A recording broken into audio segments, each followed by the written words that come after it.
you are enjoying your quarantine so far and that you're looking forward to an Easter long weekend at home. I don't really know what that means, a long weekend from quarantine, but I guess it is kind of a time to stop focusing on things that are maybe less important right now, like work, and focus more on family, on the bonds of friendship that you have, the ones that you might need to repair, the ones that you can kind of improve. So I think that Easter, spring, the renewal, I think this is a really good time to think about those things, not just spend the weekend Netflixing and YouTubing, but actually making an effort to reach out to other people. Everyone right now is stuck at home, and I think it's really easy to just text and message people, but having been under medical quarantine for the last several years, nearly a decade, I think at this point,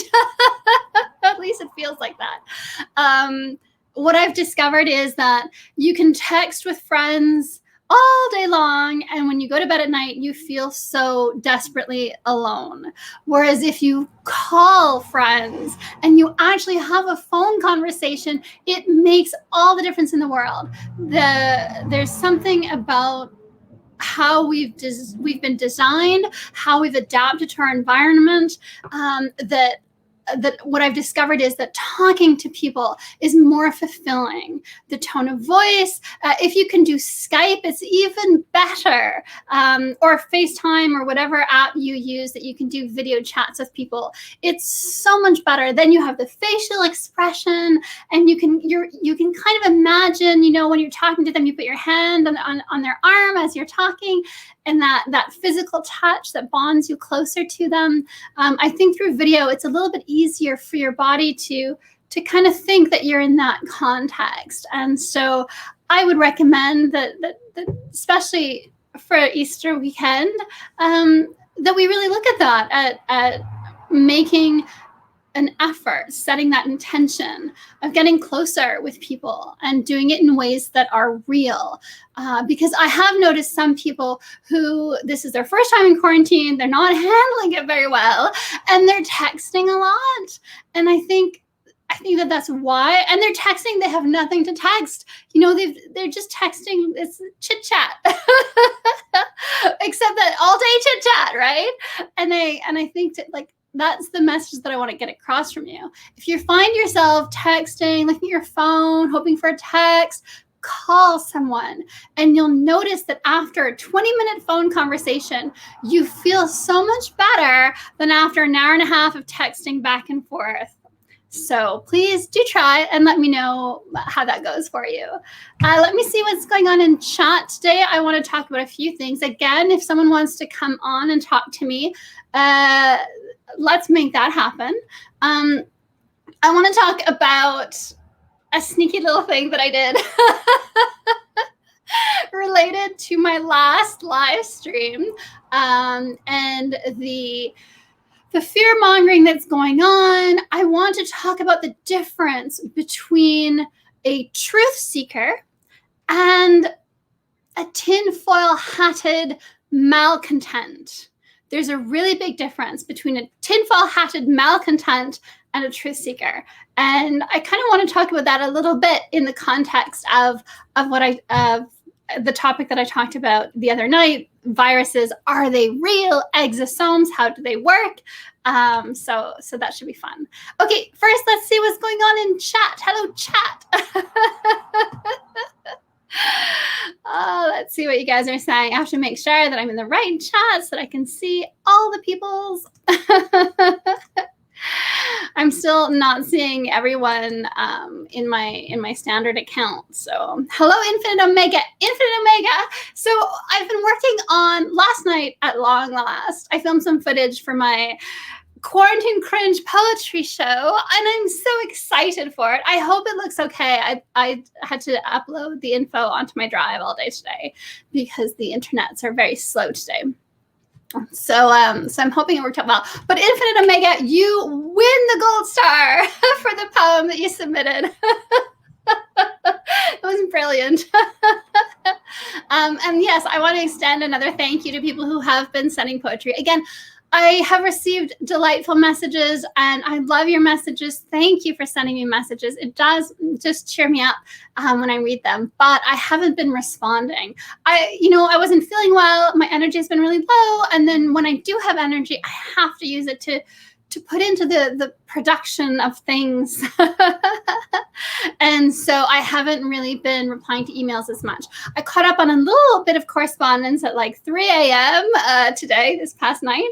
And I tried to get some responses back out to you. But some of those messages that I was replying to were maybe a month ago, so I haven't really been keeping up my correspondence. I'm sorry about that. I will try to do better. But yeah. But I am checking for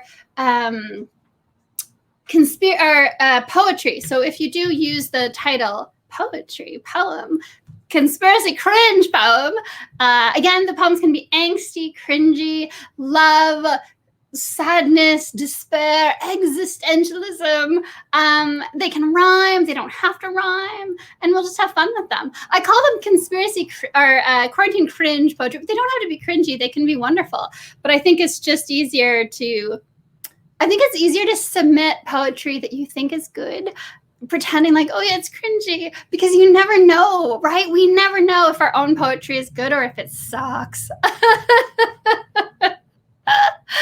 So there we go. That's that. Who is in chat? Bring It On Bear says, exosomes are not a theory. Viruses are. Watch my last show, please, in its entirety. But I do want to talk about the NACL guy a little bit today.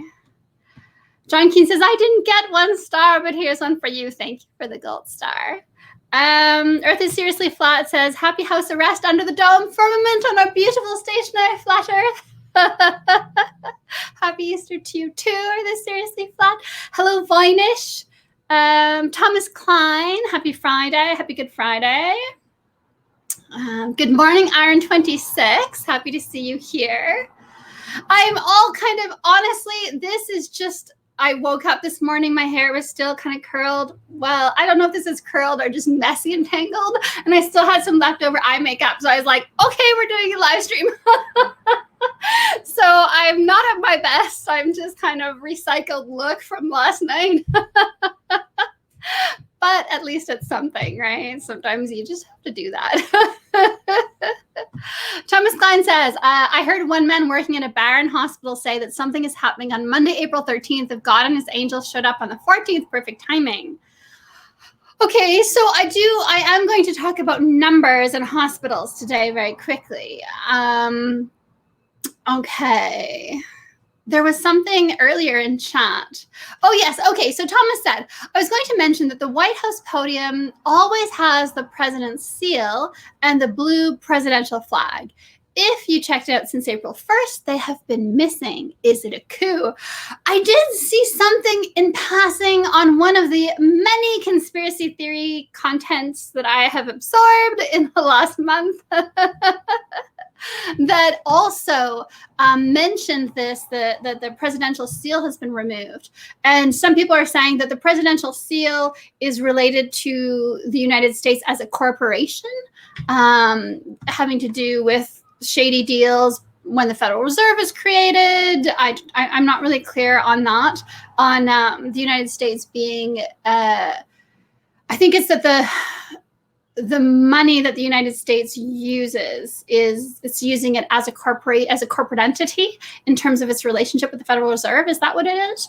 And so then the United States president also has a role as president of the United States corporation in terms of the money and how that works. Because the Federal Reserve, obviously, it's kind of lending money to the United States government, right, at interest. So it's a very strange arrangement that benefits the very wealthy rulers of humanity at our expense. But I haven't heard much about that, and I haven't noticed the presidential seal missing since April 1st, because I didn't notice that it was there prior to April 1st, because I'm the type of person that when I'm watching something like that, I'm just looking at the faces. I'm very face oriented. So the eyes, so I've just been watching Donald Trump, his eyes, looking to see if he's telling the truth. I'm quite impressed by his daily addresses. Okay. Again, if you do want to come in, see that it's so tricky because I have to kind of have both chats so I can see my name highlighted, whichever one you use, Orphan Red or Mensa Girl. So yes, okay, I kind of can see everything a little bit. I'm not sure if I should start with the saltwater solution cure, miracle cure, or if we should talk a little bit about the numbers. Maybe we should start with the numbers and then we'll talk about the miracle cure. Hello, Capricorn 1. Francisco is still free in Arizona. Good for you. Hello, Jose. Happy to see you here. And John, Corona's here to stay. The army's in our way. We want more food. We've all been good. Just please now go away. See, these are the kind of delightful little rhyming poems that you can send me, and then I'll read them on my conspiracy cringe poetry show. Hello, Javier. Okay, let me share some stuff with you. I want to talk about the math, the numbers, very quickly. We're not going to do the math. We're going to look at some numbers, but we're not going to get too stressed about it all. So what I should do first is get the website up for you, and then share that site with you. So let's do that first. And that's shared. Perfect. I really hate Chrome because it has all these advertisements. When I'm not using StreamYard, I use my Avast browser and it just removes all the ads, and it's so much more pleasant to use. So we're just doing this very quickly just for the numbers. So coronavirus, the deaths, the recovered. If we look at the active cases, it doesn't really give us much information because these are people that are still sick. We don't know what's going to happen to them. When we looked at the closed cases, these are the people who we've recorded as being sick.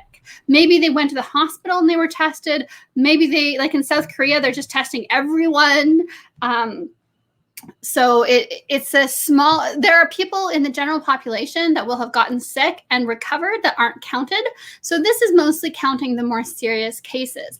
Of the more serious cases, 21% have died as of today. So 1 in 5 people who get a serious case of COVID has died from it so far. Total cases keeps going up exponentially, as do the total deaths.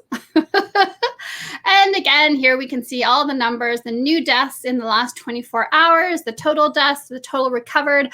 Again, the total cases, it's interesting, but it doesn't really reflect the truth. What I'm most interested in myself is how many deaths versus how many recovered. And again, I'm going to repeat it one last time. The number of recovered is the people who they know had it and have recovered. So again, these are mostly people who were tested because they were hospitalized, tested because they demanded tests. In some places, they did wide testing. In some places, they haven't really tested very many people at all. Like in Canada, they're only testing people who have been linked to someone who's been hospitalized or someone who was identified at the airport as being sick. And that's why we only have 22,000 cases, very low number of cases, because they're testing a low number of people. But of those, we've only had 500 deaths. However, only had 6,000 recovered. So 500 deaths from 6,000 recovered, that's about a 10% death rate. That's concerning if 10% of people who have recovered, another 10% has died. That's a little bit concerning. But for now, we're going to look at the United States. 500,000 people have tested positive for it. 18,000 deaths are being attributed to it. Again, this includes comorbidities. So does the total recovered, though. And so we're seeing more than half of the people have died for the people who have recovered. But this now the numbers are sketchy bacon because basically at this point, anyone who dies that also tests positive for COVID is recorded as a COVID death, regardless of whether they died from COVID or whether they died from a pre-existing illness and they also happen to have COVID. But what I really want to talk about, New York has the most cases and the most deaths recorded. So they have 7,800 deaths and a total of 172 cases. So let me change this. Okay, so what I really want to show is, now I sent this as a reply to someone, so the numbers are a couple days out, they're a couple days past. So do please take that into account. Let me see if I can add a text file. Can I add a text file? I cannot add a text file. So I will just have, oh yes, I can. Oh, look at that. It's just brilliant. So here we go. This is just, I just copied this from my Facebook Messenger that I sent to someone about this. Basically, the US officially has 500,000 cases, but only 10,000 on that day were considered critical or severe. So let's consider those needing hospitalization. So New York, with the most active official cases, 138,203. That was yesterday, the day before, right? Okay, so we have 138,000 active cases in New York.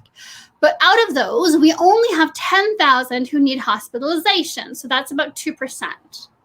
So out of New York's 138,000 cases, then we'd expect, if we keep looking, taking that 2%, just for now, again, this is just a rough estimate, just for now, we're just kind of playing with the numbers to see what's going on.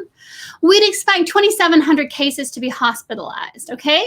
So out of New York, if we look at the official US numbers, only 10,000 are considered critical out of 500,000.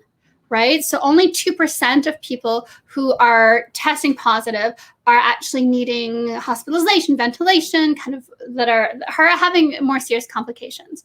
So if we apply that ratio to New York's 138,000 cases, then we only expect 2,700 cases to be hospitalized.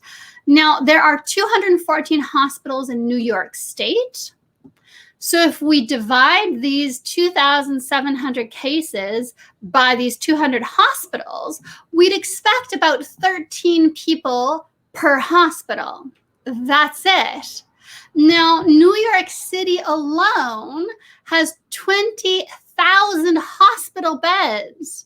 So would you notice an extra 13 people per hospital when at the same time, all the elective surgeries have been canceled? The biopsies, canceled. Tonsil removals, canceled. Cataract surgeries, canceled. Knee replacement, hip replacement surgeries, canceled. Car accidents are down because nobody's driving right now. Shootings are down because everybody's in quarantine and all the gangsters are playing video games instead of shooting each other.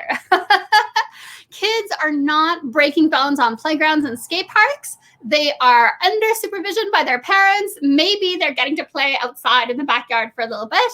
So there are so many fewer people that are going to the hospital that are being replaced by 13 COVID patients per hospital. That's it. So you have 13 new patients that you would normally add to the overwhelmed hospitals.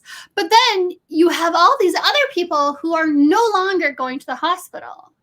So these 13 COVID patients pretty much have the hospitals to themselves in New York. So people don't seem to really understand the dangers of infectious diseases and how it works. But yeah, this is something that I was replying to one of the other points in the message that I received. This COVID in China, in Japan, and I think there's data coming out of South Korea now, because it's attacking the ACE2 receptors, and because these are found in men's testes, in the cells that govern your testosterone production and in the cells that govern your semen production, and because the virus is, or even if you just believe that these are exosomes, okay, or even if you believe that this is 5G, okay, but whatever it is that's causing it, it's damaging these cells, and that's increasing your risks of infertility, right? And so one reason that you might want to overreact and try to stop the spread is because you don't want an infertile population, right? Even our rulers, because they need buyers for their products. So then the second point that I was responding to in his email, I said, most hospitals in the States have, oh yes, because people are telling me, look, it's a mannequin. The footage that shows the people in the hospital, the supposed COVID patients, they're just mannequins. It's all a lie. Well, most hospitals in the United States have rules against filming patients. You need to get people to sign a consent to use their footage. You're probably not going to get that from COVID patients right now because they're on a ventilator. They're not signing consent forms. And the nurses and doctors are probably just not really caring to be doing that right now. And also, even if you just pan across a room, you can get sued. It's just risky. So what happens is in states that have more regulations, or maybe if there are more precedents in the legal system for people suing, maybe the local newscast for filming them while they were, I don't know, if you're a business leader and you're trying to keep it hush hush that you're in hospital, and then your local news is like, look at all the people in the hospital, maybe you sue them, right, for damaging your business earnings. I don't know. But the point is that we can think about these things and kind of and consider different sides of a topic. So if they can't use footage from hospitals in the US most of the time, unless they're using training footage. So what is training footage? Well, there's two types. One, there's some footage that's done with doctors that are showing, oh, this is how we do in an emergency. And then that footage is then used to train new doctors, right? So that footage might be made available to the media. Also, they film doctors that are practicing on mannequins when they're learning how to be doctors, when they're learning how to improve different skills, or if a doctor is learning a new technique.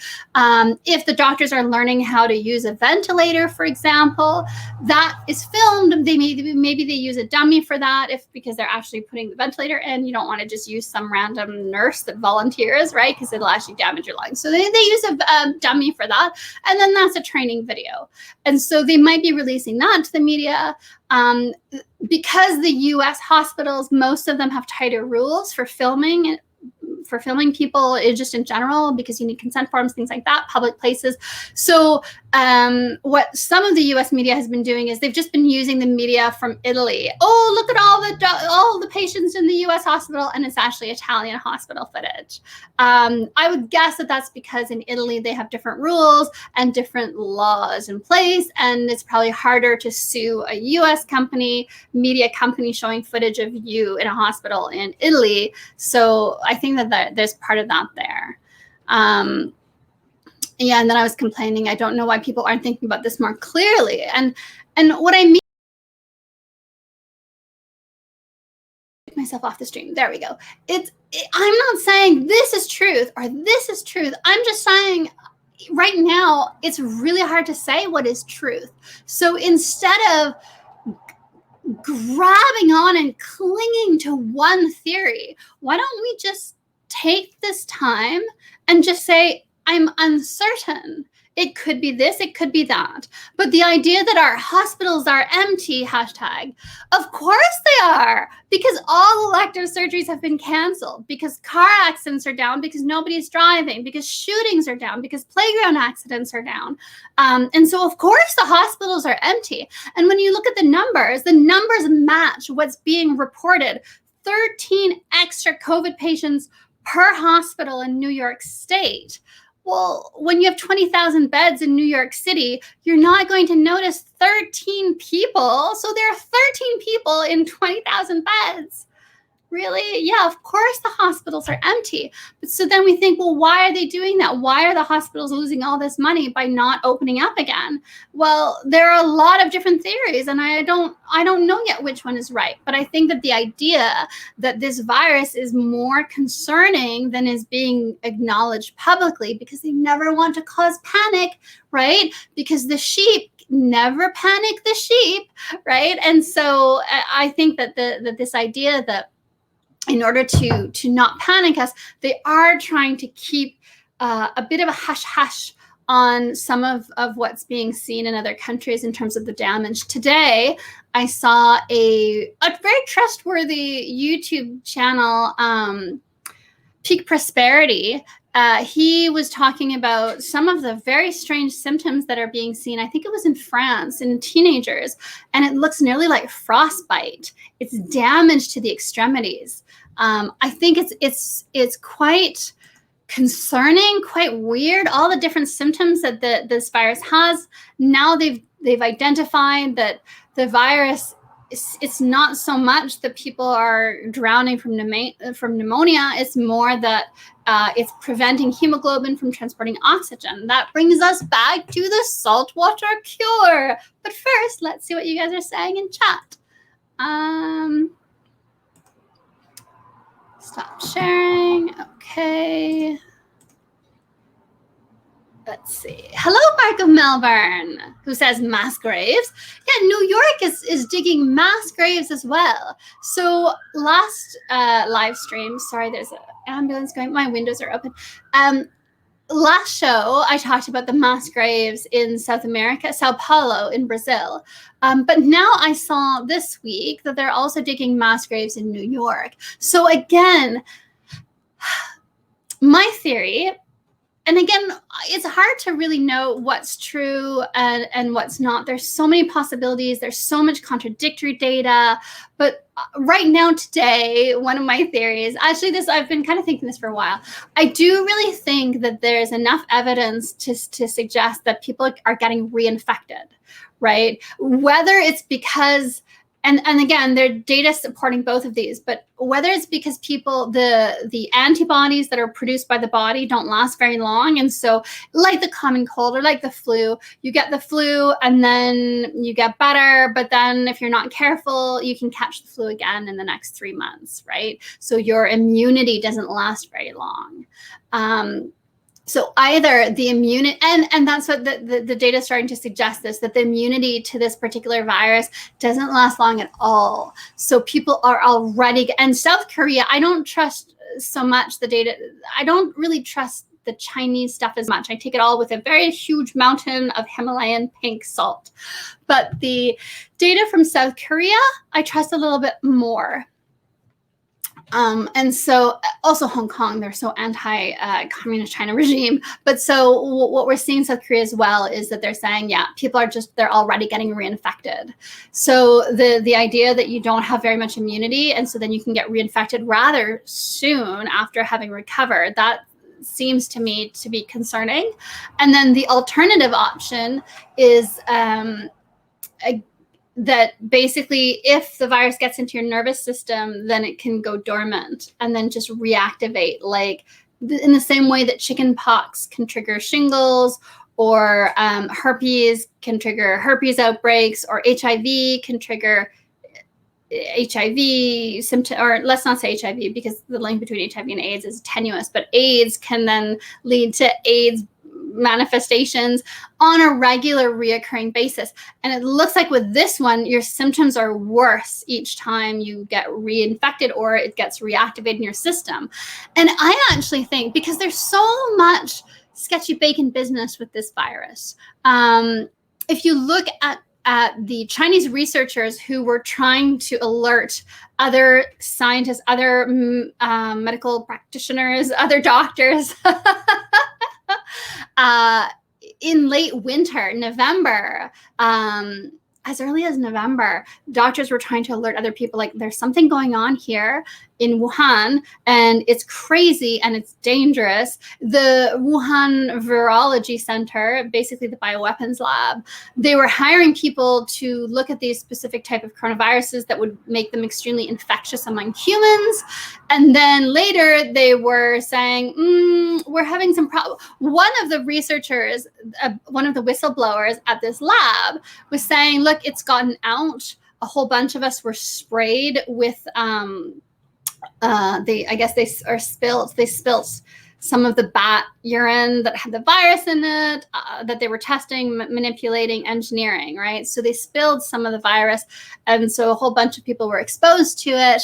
And that female doctor, scientist, researcher, she just has been disappeared by the Chinese authorities. She's now disappeared. Nobody knows where she is. She's gone. They took her off their website. And so the fact that there were people in China who, it's different in China than in North America. In North America, you get a lot of people who will lie for attention. Oh, the government is doing this, and oh, I'm a whistleblower. And they'll just do it for the attention, for the media, and for the money so they can write a book, or for the fame. But in China, if you say anything that goes against the government, they disappear you. So you just disappear. Sometimes maybe your family disappears as well, and you're never heard from again. And so, and they have other ways. They have softer ways as well. Like they'll just cancel your, like we've seen this where they cancel people's cell phone service. So the person can't have a cell phone anymore. But in China, you need your cell phone to basically do anything. People buy their food through it, your banking, everything is related to your cell phone ID. And their social credit system, they started, when that was up and running well enough, they started using that to control people's behavior.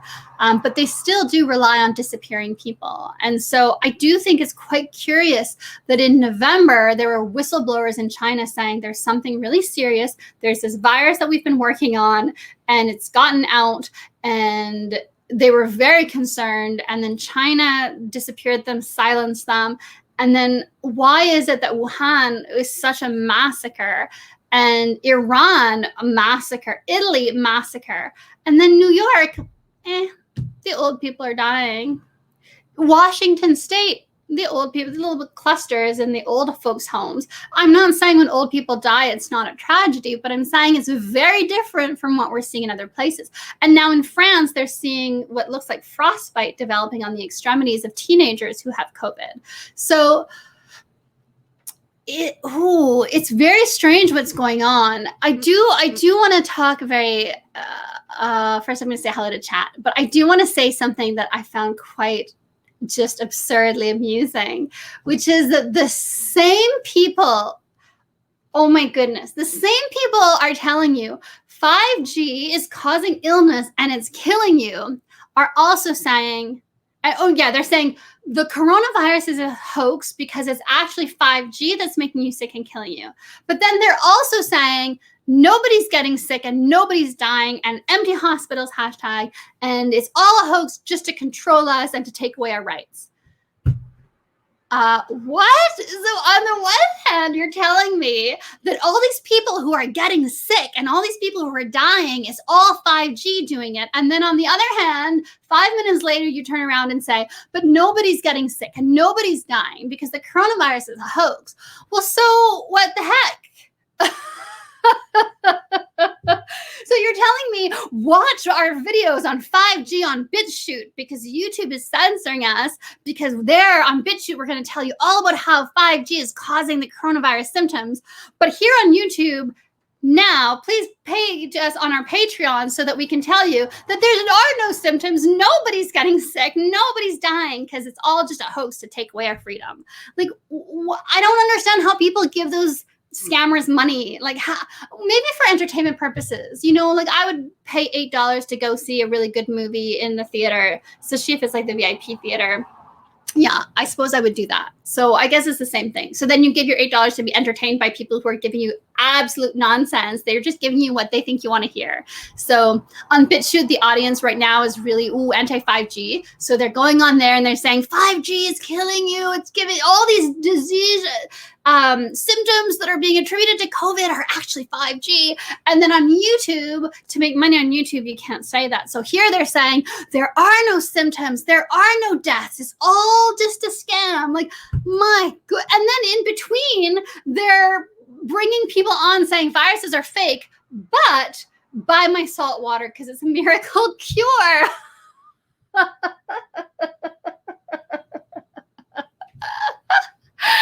You know, it's entertainment. It's entertainment. That's the end of the day. It's just entertainment. Truth seeking has become the new Hollywood cinema. You go onto BitChute and you watch these movies about all these, and it's going to, 5G, and the President's seal, and the reptilians, and it's just entertainment. And people feel like it's virtuous to watch that entertainment. They don't feel guilty about wasting their time watching that entertainment when they maybe should be improving themselves because they tell themselves it's truth. I do the same, right? I watch the conspiracy theory videos and I feel like I'm learning something. So even though I should be learning Russian right now instead of watching some video about the reptile queen, I'm still watching the reptile queen video because it's entertainment. But I think when we forget that, that's when we get into trouble. So take it as entertainment, support it financially because it entertains you. That's fantastic. But be careful when you start pretending to yourself that it's truth, because that's when you start attacking people who contradict your entertainment, right? I've seen so much of that in the last week. So I want to talk about that as well, the response. Okay, but first, let's see, chat. All is one now. Hello, says hospitals get $40,000 for each COVID death patient. Yeah, probably. I'm sure there are a lot of incentives for them to hype up those numbers. But if you have a virus that, like, China didn't really allow at first, they didn't allow any international teams to go in to do their own analyses, right? So some teams had to sneak in, I think. But so the United States, for example, they don't really know what's going to come. They don't know if it's going to be what's happening in Iran, where people were just dropping dead on the streets, in Italy, where anyone over 80 was just dying all at the same time. All the old people over 80, they all were dying at the same time, and the hospitals just couldn't cope. Or if they were going to see what they saw in Wuhan, where it was young people, old people, everybody was just dying. Or if they're going to see what they're seeing in France, these weird, it looks like frostbite on the extremities, the fingertips and the toes. Are they going to see greater risks of infertility? Nobody really knows what's coming. So they're over preparing. I actually kind of think that's nice. They had the army had all these tents set up in Seattle. And then they're taking them down now because they don't need them. Nobody's really getting sick yet, or sick enough. But so I actually feel that that's very comforting, because I would rather see that than have an illness arrive and the government be so unprepared that there's just you're just put in the parking lot with no tent. I think it's good to see that the government was like, okay, people are getting sick. We don't really know what's going on. We don't know what all the symptoms are yet. Information is being withheld.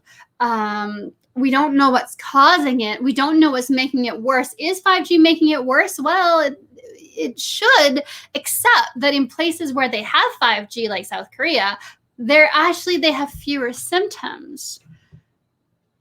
In places in Italy, in the north of Italy, they have less 5G than in the south of Italy, but it's the north of Italy that saw the just catastrophe. The south of Italy didn't see as much of a catastrophe, even though it has more 5G. And so, okay, so then that's a theory that doesn't seem to be supported. So then, okay, is it the people that were vaccinated? Because in Wuhan, they were vaccinated on December 1st against things like SARS. And so that seems to me, that's one of the theories I think is more plausible, that the vaccine that was given to people in Wuhan to protect them from SARS type coronaviruses then is causing this antibody dependent enhancement effect, whereby when you're you're vaccinated for something, and then when you're re-exposed to it, you actually get more sick and it does more damage, right? So I actually think that theory seems to support, but then in Italy, northern Italy, they didn't vaccinate the old people at any point recently. And so it doesn't explain what we're seeing in Italy. And so the governments are just trying to figure out, well, what's going on? What's going to happen here? When is it going to arrive? And also, I was talking about reinfection. It seems that the data actually supports this idea that the first and few infections you get just cause a mild illness. And it's only when you start seeing the third wave, the fourth wave, the fifth reinfection, that's when you're seeing death and serious complications. And so, I mean, some people are saying that there were in Minnesota, I think that there's a whistleblower saying it looks like they had COVID symptoms cases in Minnesota back in November as well. And I mean, if they were already seeing it in China, there's so much air travel that it's possible as well. And so have we been exposed to something since November? And is it the places in Italy? I don't know, maybe because it would have gone to Italy first, because there's so much more Chinese people who go to Italy to do the slave labor on the designer brands. And so again, so even in the US, is it that the numbers are low now, but then in a few months, as people get sick again and again and again, then it just does more and more damage, and then people just get really, really sick and start dropping dead in the streets? Nobody knows. And so I think that that's part of the reason for some of the crackdown.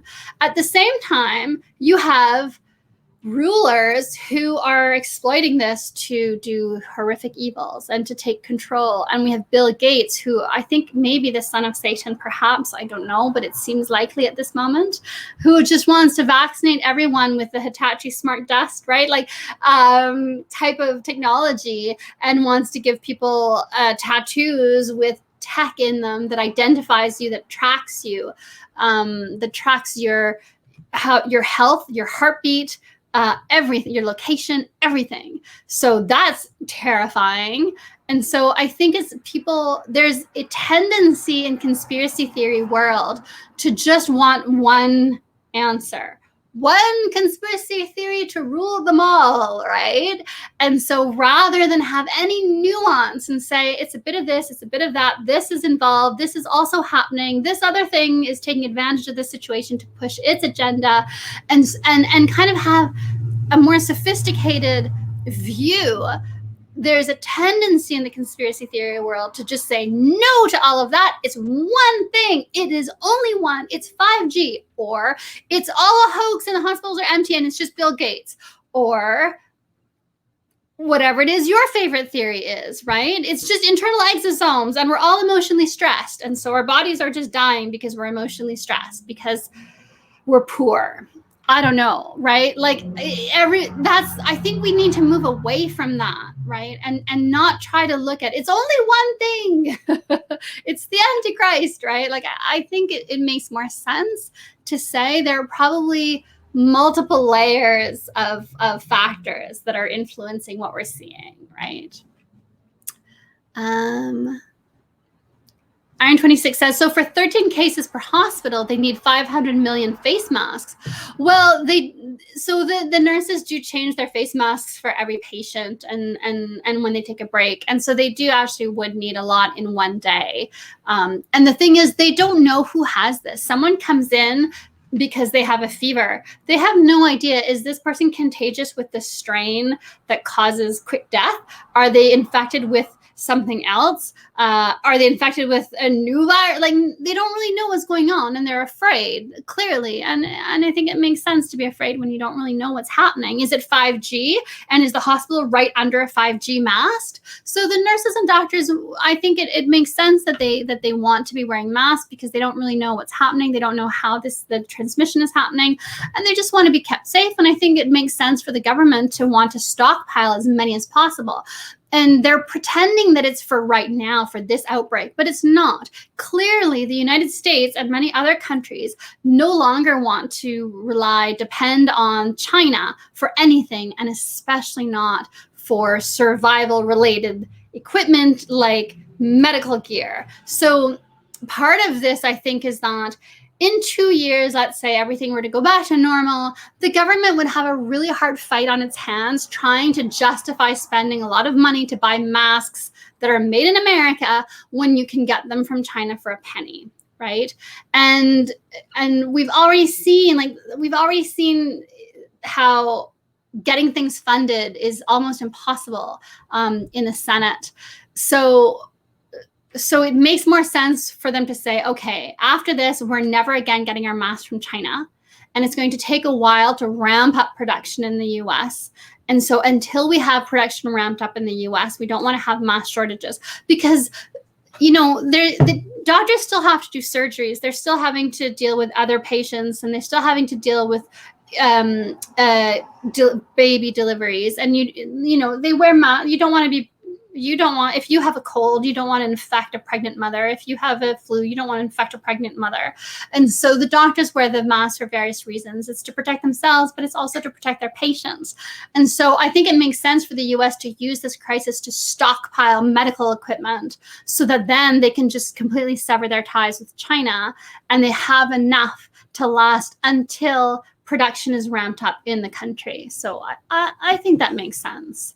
Again, see, I think we have to not just look at 13 cases per hospital, 500 million masks. That doesn't make sense. Therefore, it's all a lie and it's just a takeaway of freedoms. Or therefore, it's all a lie and it's just to hide 5G.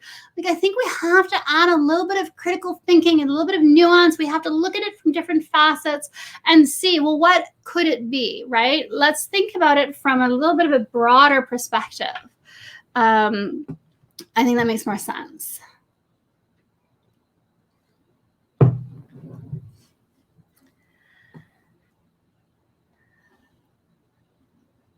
Hello. Oh, the earth is seriously flattening the curve. All the flowers and joy. Very lovely. Thomas Klein says, great point. We indeed have a herd mentality, especially in these trying times. Yeah, I've noticed that. It's really concerning because the people who think that they're wolves, who are always putting down the sheep, turn out a lot of them are sheep. Who'd have thought? And that brings me to my next topic, the virus one. Hello, La Pachinte. How are you? He says, you're too kind to the media. There's such a thing as a disclaimer if they're honest. I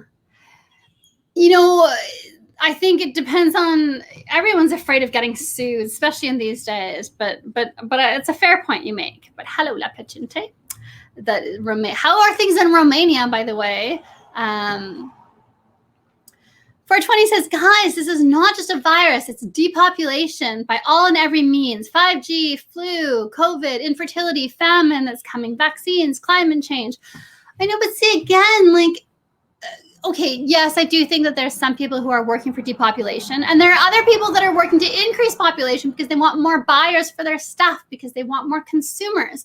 So there are different groups that are working at odds, and they're both extremely powerful. So there are some people like the British monarchy, Prince Charles comes to mind, who are hell-bent on diminishing the human population because they think humans are a cancer on the earth, and they just want the rulers to be able to enjoy a depopulated earth, right? Clean air, because all the humans that are doing all the pollution are dead, right? So yeah, they have a lot of power. But there are other groups that are in charge of these massive corporations that want you buying a cell phone every 6 months. And they also have a lot of power and a lot of wealth. And so they want more and more and more people. That's why they keep bringing people from Africa into Europe, because the population of Europe was kind of stagnating. And so they're bringing all the Africans because we need more people to buy our cell phones. And so I think you have different things going on at once, right? And this idea that everything is bad and everything is death and they're just trying to destroy everything. Again, that's the communist Marxist ideology that's being infected into your culture. It's just not true. Things are quite beautiful. I looked out at the world last night, and I was looking at the stars. It was beautiful stars. And, it's so easy to think that everything is so horrific, that we're being baked by 5G, our food is all infected by GMOs, our water is toxic, our air is polluted, there are chemtrails, there are nanobots that are infecting us and causing diseases, there are bioweapons, there's all these different stressors, and there's Wi-Fi soup that we're in. And you could say, oh, this life is just hell, and we're living on the hell planet, the hell plane. Or you could say there's love, there's beauty, there's, we have such a natural instinct to feel wonder and awe, and that's still intact. And you can still have closeness and intimacy and friendship and laughter, and you can eat a grapefruit that's very healthy and has antiviral properties. Eat a frozen grapefruit so it tastes like a slushie, and just beautiful in your mouth. You can share it with a friend. You can have sex. You can see art. You can dance to amazingly danceable music. You can build something beautiful out of wood, out of metal. Like, they're all that you can learn languages. You can create a new language, create a new version of Elvish, write your own Lord of the Rings. There's so much that we can do. Our lives are rich. We just have to look for the positive, look for the opportunities to be creative, to contribute to the beauty, to contribute to the joy, to contribute to the wonder, rather than spending all our energy focusing on hating and being suspicious and being angry that we're being baked in Wi-Fi. I hate that I'm sensitive. I have fibromyalgia. I have all these symptoms. I don't know what's causing them. I know that some things make them worse, some things make them better. I know that I tried all these miracle cures. Give up sugar. I gave up sugar. Give up caffeine. I gave up caffeine. Give up Wi-Fi. I created a protector Wi-Fi keeper outer. I'm sorry, I'm blanking on the word right now. Keeper outer works. Don't wear synthetics. Try silver in aqueous solution. Try increasing doses of copper. Try high doses of vitamin C. Try high doses of vitamin D. Make sure that you're having zinc. Try alpha lipoic acid. You guys, I've been sick for so long and so desperate to get a semblance of my old life back that I've tried all these things. I've tried all these things and more. I've tried all kinds of crazy things in my desperation to be better, and none of it worked. The silver, I have to say, the what's it called? I'm blanking on the words. Again, fibromyalgia, brain fog. But the silver particles in an aqueous solution. I do find that it has helped prevent cavities, because I had softening of my enamel where the dentist was like, that's turning into a cavity. And then in the next visit, she was like, oh, actually, no, it's not. I was wrong. And I'm like, no, it's because I've been putting the silver iodide or the silver droplets. Anyway. I don't know if it's because I have stopped visiting my cousin who has little kids in the last year, or if it's because of the silver, but I have had very few flus, whereas before I was having a flu 3 times a year and I'd be sick for 6 weeks, and it was just awful. I just felt like death for 6 weeks. But I don't know, again, is it because I just stopped visiting her and the kids are just little vectors of disease, or is it because of the silver? I don't know, but I still have symptoms. I'm nowhere near being all better. And so again, I think that this idea that, all illness is caused by stress and 5G, and just, meditate and think positive and you'll get better, and then take zinc or take copper, all these things, some things help a little bit, but they don't seem to be miracle cures. And we're going to talk about sodium chlorite in a second. And a literalist, hello, says super genius globies are spewing nonsense. Well, that's what they do, so. Charles saying sirens are coming to take me away. So many sirens all the time lately, so. Oh, thank you, Francisco, who would still give me a hug even if I had corona. Danny Diesel says, I read an article in Medical News today that said they can use sewage water to test for COVID-19. Yeah, I did see that as well, right? Because the virus is shed in your excrement. So they can locate hotspots by looking at how much of the RNA they find in different sewage places. And then that gives them an idea of how much is being shed. Oh, yes. Oh, that's another thing. Oh, let's talk about that. Do I have it here for you? No, I don't have it. So I'm just going to have to say it. So people, a quick thing about exosomes versus viruses. Exosomes, they will produce, if they need to repair the membrane, they'll go into the cell, and then they'll the same way that viruses enter in the cell, right? They go through the lipid membrane, they go into the cell, they inject its contents. There's the RNA, there's little instructions basically, and it tells the cell, stop what you're doing and do this. And then the cell does, okay, and it does that. And so exosomes that are endogenous, that are created endogenous, that are created by your own body. So if there are damaged cells in this particular part of your body, then the exosomes will all go, and they'll go into the cells and they'll say, okay, make these proteins that we need, or make these other products that we need to repair the cell membranes. And so then that's what it'll do. And then in another place in your body, the exosomes will go in and say, oh, okay, we need to make this protein because this is what's needed here. And then in another circumstance, they'll say, oh, we need to make this other thing because we need to do this, right? And so exosomes do things that are beneficial for your body. They produce what's needed to repair your body, right? Viruses, although they share similarities to exosomes, and we could, if you want to, call them exogenous exosomes. What they do is they go into the cell and they say, make it more virus, make more virus, make more, and the cell, okay, and it makes virus, makes virus, makes virus, makes virus, makes virus. And then all those viruses go into the other cells and say, make virus, make virus, make virus, and the cells make virus, make virus, make virus, make virus, make virus. That's all it does. So it's not producing something to repair. It's not producing something to clean up trash. It's not. All it does is replicate the virus.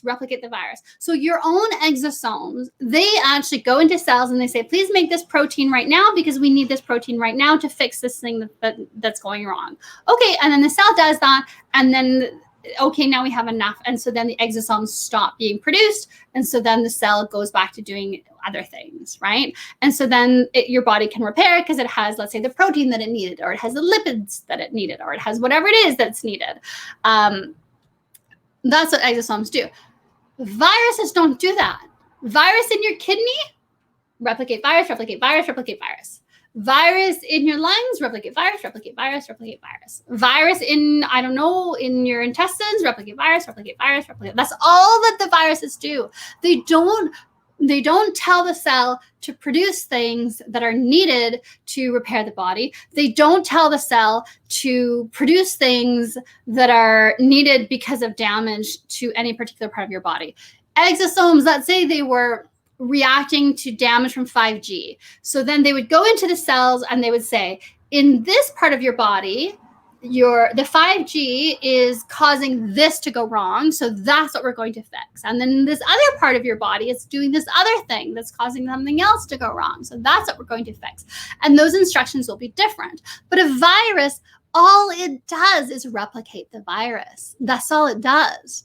And so that's, maybe if you want to believe that viruses are just something produced in your own body, well, that doesn't actually make sense. But if you want to believe that viruses are just exosomes, let's just leave it at that, right? Whether they're coming from without or being produced from within, it's still the virus that's something bad, because all it's doing is replicating itself and replicating itself and replicating itself.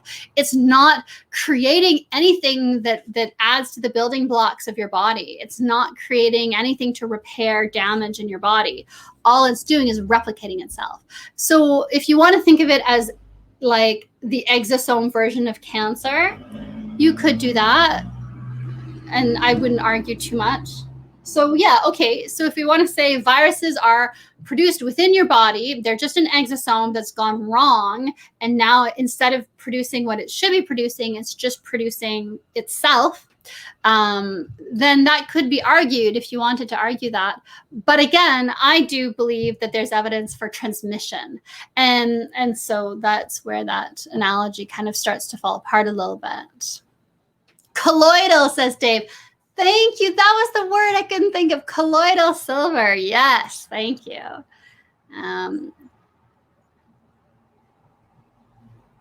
420. I see your comment and I read it and blush, but I won't read it out loud. Oh, thank you, Thomas. Lloyd says fiber is faster than 5G. Wired telecommunications will always be faster than wireless and more secure.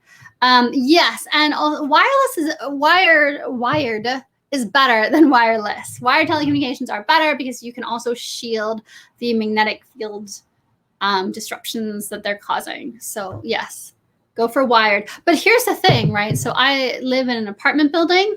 It doesn't matter that right now my computer is using wired instead of Wi-Fi because everyone around me is using Wi-Fi. So when I look in to see what Wi-Fi signals are available to me, the list doesn't end. It's just an infinite list of Wi-Fi that's available right here. And that means that I'm just being soaked through it. And yet, my symptoms are better here than they were when I lived in my last place where I was on the top of a mountain. I was at the university. And I had so much less exposure to Wi-Fi.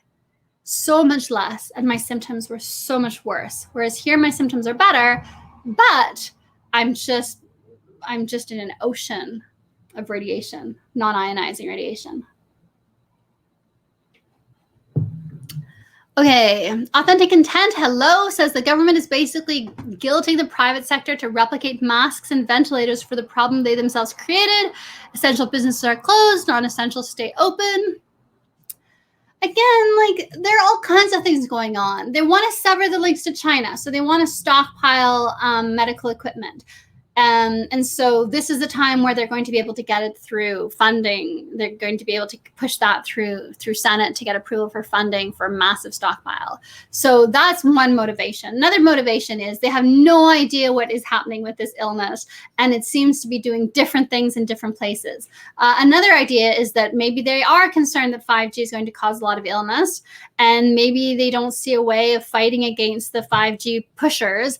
And so they've just accepted that, okay, we can't fight these people because they'll assassinate us. So we have to accept that there'll be 5G. And with that, we have to accept that 5G is going to kill the weak.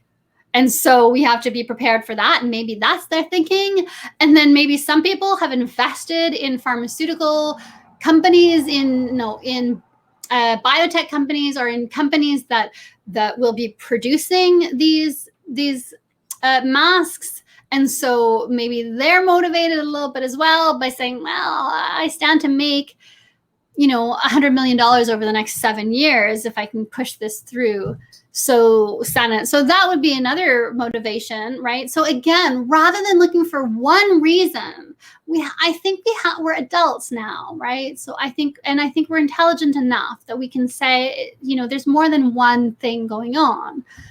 People are rarely motivated by one thing. Partly you're motivated by this, but then there's also a little bit of that. And also this is also impacting your decision making. So MGTOW Misfit, hello there. Says clerks at stores are wearing hazmat suits and rationing groceries. Well, we know there's going to be a food shortage in the winter anyway, right? So the idea that they're rationing now to get people used to it while the supply is quite high, so that even though you're on rations, you can only buy, let's say in some places, you can only buy 2 liters of milk per visit. It's not as scary because you know that every time you go back, you can get another 2 and there's milk there. Or like here, there isn't actually. You go to the store, there's just no milk. But then you go to a different store that's less busy and they have milk. Or you go first thing in the morning and they got their new shipment in. So people are, maybe part of it is to get people used to rationing so that when the food actually runs out, it won't be as much of a shock. People will already be used to this idea of they can only have 2 liters of milk, and they have to make that last all week. So maybe that's part of it as well, is that they're trying to get people used to this so that when the crunch comes, it's less of a drastic transition. Okay. Oh yeah, sodium chloride. We have to talk about sodium chloride. So, hello, Conan68. Hello, Adelaine. How are you? Says, just keep an eye out for you and for him to email you, Jared. Oh, yes. Thank you so much. I appreciate that for the MUFON show. Hello, Phil. Capricorn 1 says ground solar minimum will cause food shortages. Yes, it is already, and it will, and it's only going to get worse. And so we really should be prepared for that. Maytel says, I think the virus is a cover up of something else. Again, I think that there are a lot of things going on right now. The solar minimum is happening.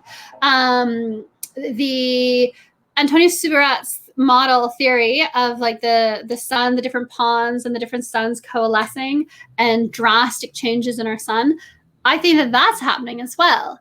At the same time, Bill Gates has decided he's no longer going to wait for a pandemic. He's going to either create one or fake one, as long as he can get his vaccinations out so that he can make all the money that he wants to make and have all the power that he can have, so that I don't know, so that he can have the power and influence to buy immortality by funding a quantum computer that he can upload his brain into, even though that's ridiculous and will never work. Is that why he's looking at this late age to suddenly ramp up his wealth acquisition? Maybe, hard to say. Maybe he just realizes his life has been meaningless and he's getting old and he wants to feel like he's had an impact, and his idea of having an impact is to, I don't know, corral all the sheep and control them so that AI can just be the master of the universe over us. I don't know. Is that what he feels will be his contribution as a Luciferian? Hard to say. Again, these things typically are more nuanced. Everyone kind of wants like I kind of blame Hollywood for this, because Hollywood movies are so stupid and dumbed down because they try to appeal to a large audience, to like the 8-year-old boy with the 8-year-old boy humor, the 14-year-old boy with the 14-year-old boy humor, and then the 40-year-old dad with the 40-year-old dad humor.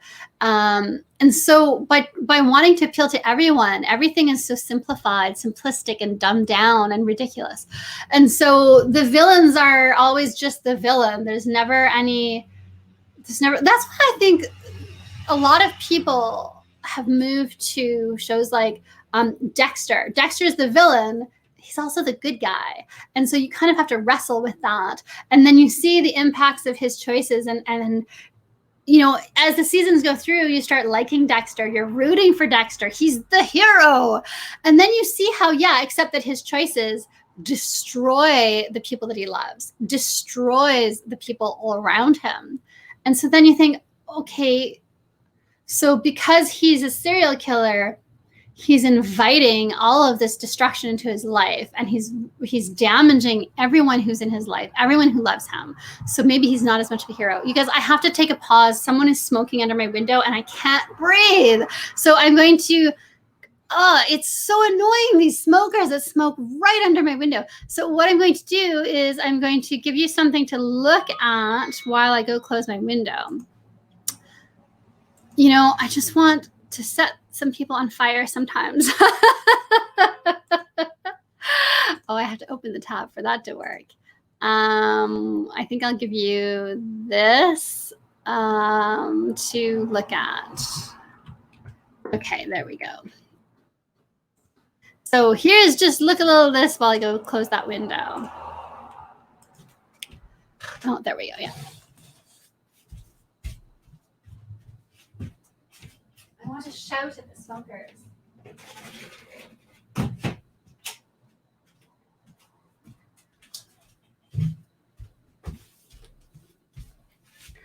Okay, sorry about that.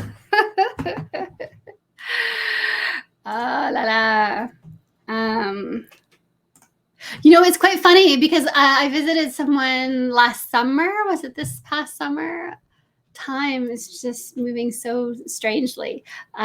This last summer, I guess we're kind of into summer. It feels like summer now because the sun is shining. It's beautiful days.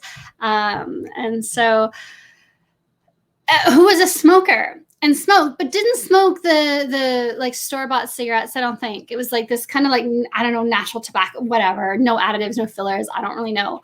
And when I was young, I tried dating smokers and it didn't work because I would get so sick and asthmatic and just, I hate the smell of it and the taste of it.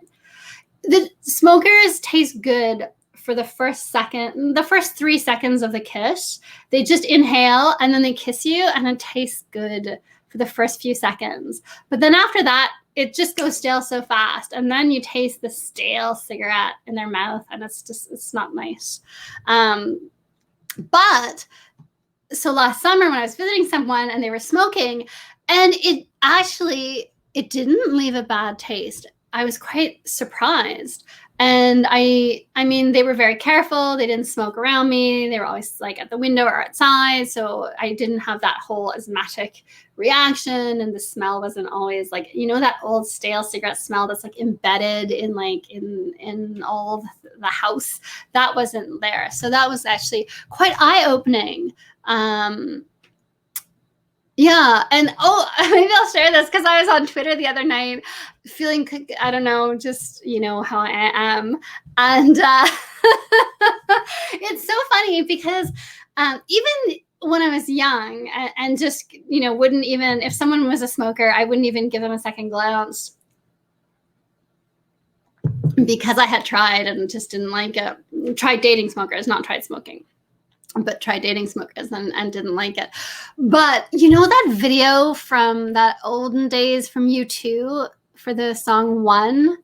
And it's Bono and he's smoking and at a table and he's smoking. There's people smoke in different ways. And the people who like, I don't like people who have addictions because it means that their behavior is not within their control. And so then I don't trust them, right? Because then they're not acting out of choice. They're acting out of compulsion. And you never know what their compulsion will be in terms of, I don't know, but sex or faithfulness, fidelity. I don't know, but it's a bit of a turnoff for me. People have like addictions, even if it's like a workaholic and he's addicted to work because it's the only way he has a sense of value or worthiness or whatever it is. Even that, again, it's that compulsion. I find that I don't trust it as much. And so, but so you have the guys who smoke and you can see the addiction, right? They inhale really fast and deep, right? Like they're really sucking in that nicotine, right? And I don't find that sexy at all. But this video of U2 and he's smoking so casually and inhaling so casually and slowly, and it's really for pleasure. You can see that he's just smoking in that moment for the pleasure of it, maybe for the taste, for the ritual, right? Not for the nicotine fix, not because he's craving that nicotine hit and he has to get it at all costs, right? But it's just this like that idea of indulging for the pleasure of it. It's that hedonism that is kind of sexy to me. But just like the soft lips, the soft mouth, right? Not that stiff pursed, like sucking breath through the smoke, but just that kind of gentle, just inhaling with the soft mouth. And just very slowly and doing it for pleasure. It's so sexy. And I remember when I was young, my friend and we had this huge crush on Bono from U2.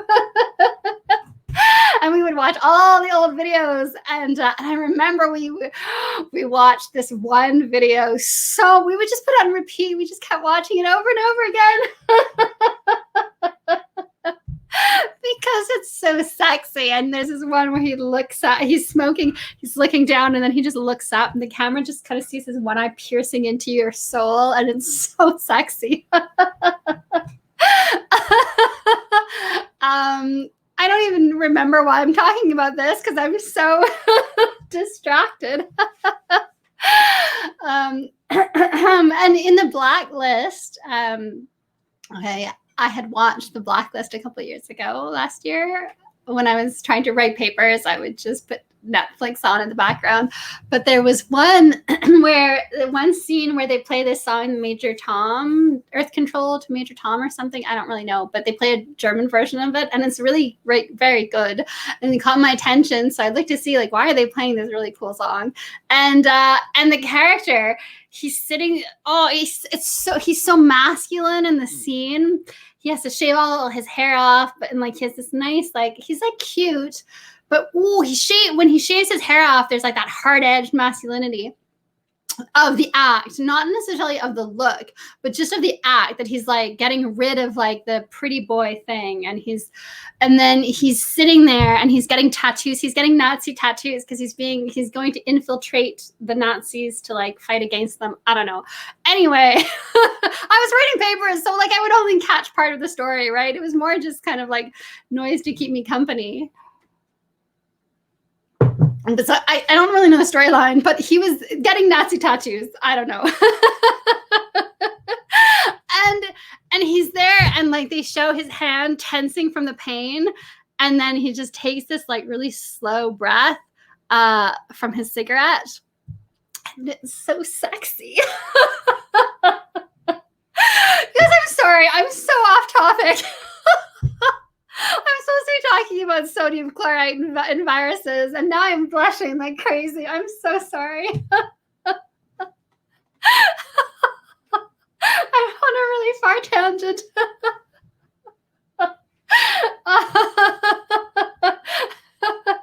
Please forgive me.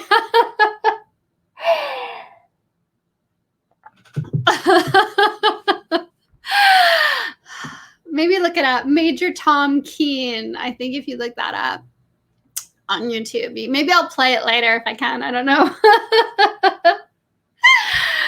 Oh, I can't even catch my breath right now. So I'm just all hot and bothered. Okay, I'm just going to share a screen. There we go. Let's just look at that while I can get myself back under control here.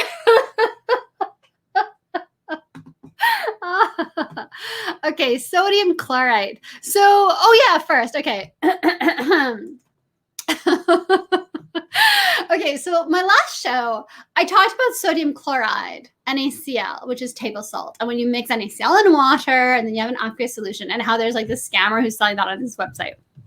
Now, I invited anyone to come onto my show to argue against me, right? I put the link in the chat and I said, anyone who wants to come change my mind, come tell me why I'm wrong.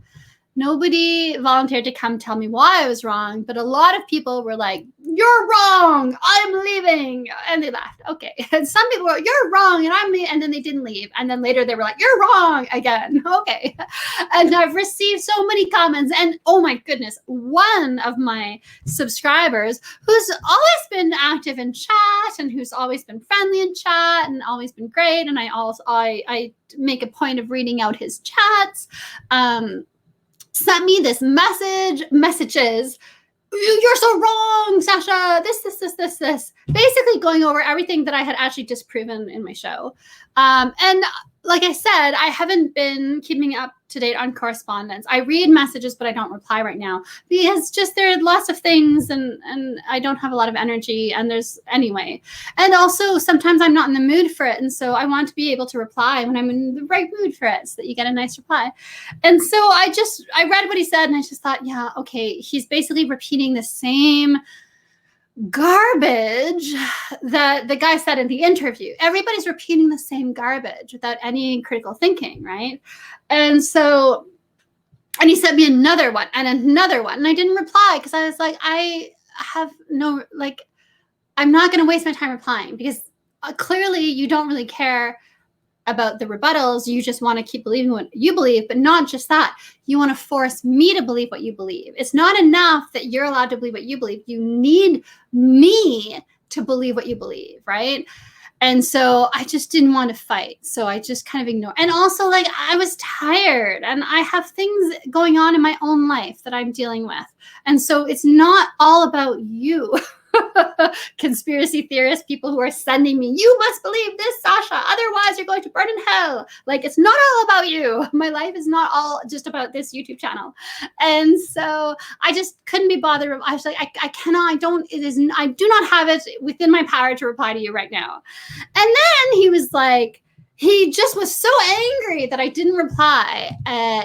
So he sent me this really mean, angry message. I'm a shill, blah, blah, blah, all this stuff. Now, in all of the responses that I got underneath the video, the ones that went straight to for approval because they included swear words, all the harassment, all of this, all the response, even in the chat, no one, not a single person pointed out that the guy was talking about sodium chloride, not sodium chloride. And I knew this, but I was kind of playing a little bit, but because he actually is selling like not properly made sodium chloride. So he actually is selling sodium chloride on his website. He is selling salt water on his website, but you can make sodium chloride. And that is, it's an agent, it's like pool cleaner. It's a bleaching agent, right? And it works differently. And because the molecule is different, NaCl, just the Na bonds with the Cl, and the Cl is a negative and the Na is positive, and so they share that electron. And NaClO3 is a different molecule, and so it has the sodium, and it has the chlorine, and then it has 3 oxygen atoms on the molecule, and so then you can do things so that those get released, right? So it acts as an oxygenation or a bleaching agent. But again, you cannot drink bleach to heal yourself from a virus you don't believe exists because you think it's caused by 5G, and you also think nobody's actually getting sick from a virus that you're taking bleach to not get. Do you see what I'm saying? The people who are telling you to take this bleach solution are the ones who are telling you that the illness is not caused by a virus. It's caused by 5G. So then why would you take bleach? Why would you drink bleach for an illness that's caused by 5G and not a virus? If the bleach, you're drinking the bleach because bleach kills viruses. So you read that bleach kills viruses. You drink the bleach to kill the virus, but there is no virus because it's all caused by 5G. Do you see where I'm getting at here, you guys? Do you see how maybe some people are scamming you? Let's not call it a scam. They're entertaining you. You know what? That's better. When I think of them as scammers, I feel angry towards them because I hate what they're doing. But when I think of it, they're providing entertainment. And then I think, you know what? Okay, I can actually like them as providers of entertainment. And then I don't have to hate them and be angry that they're just spouting garbage. I can actually just say, you know what? They're providing a service. They're entertained. And to be honest, I do laugh out loud when people tell me what's being said. So it is entertaining even to me secondhand. So, okay, that works actually. I am no longer angry towards them. I'm just amused and effectively entertained. So job well done.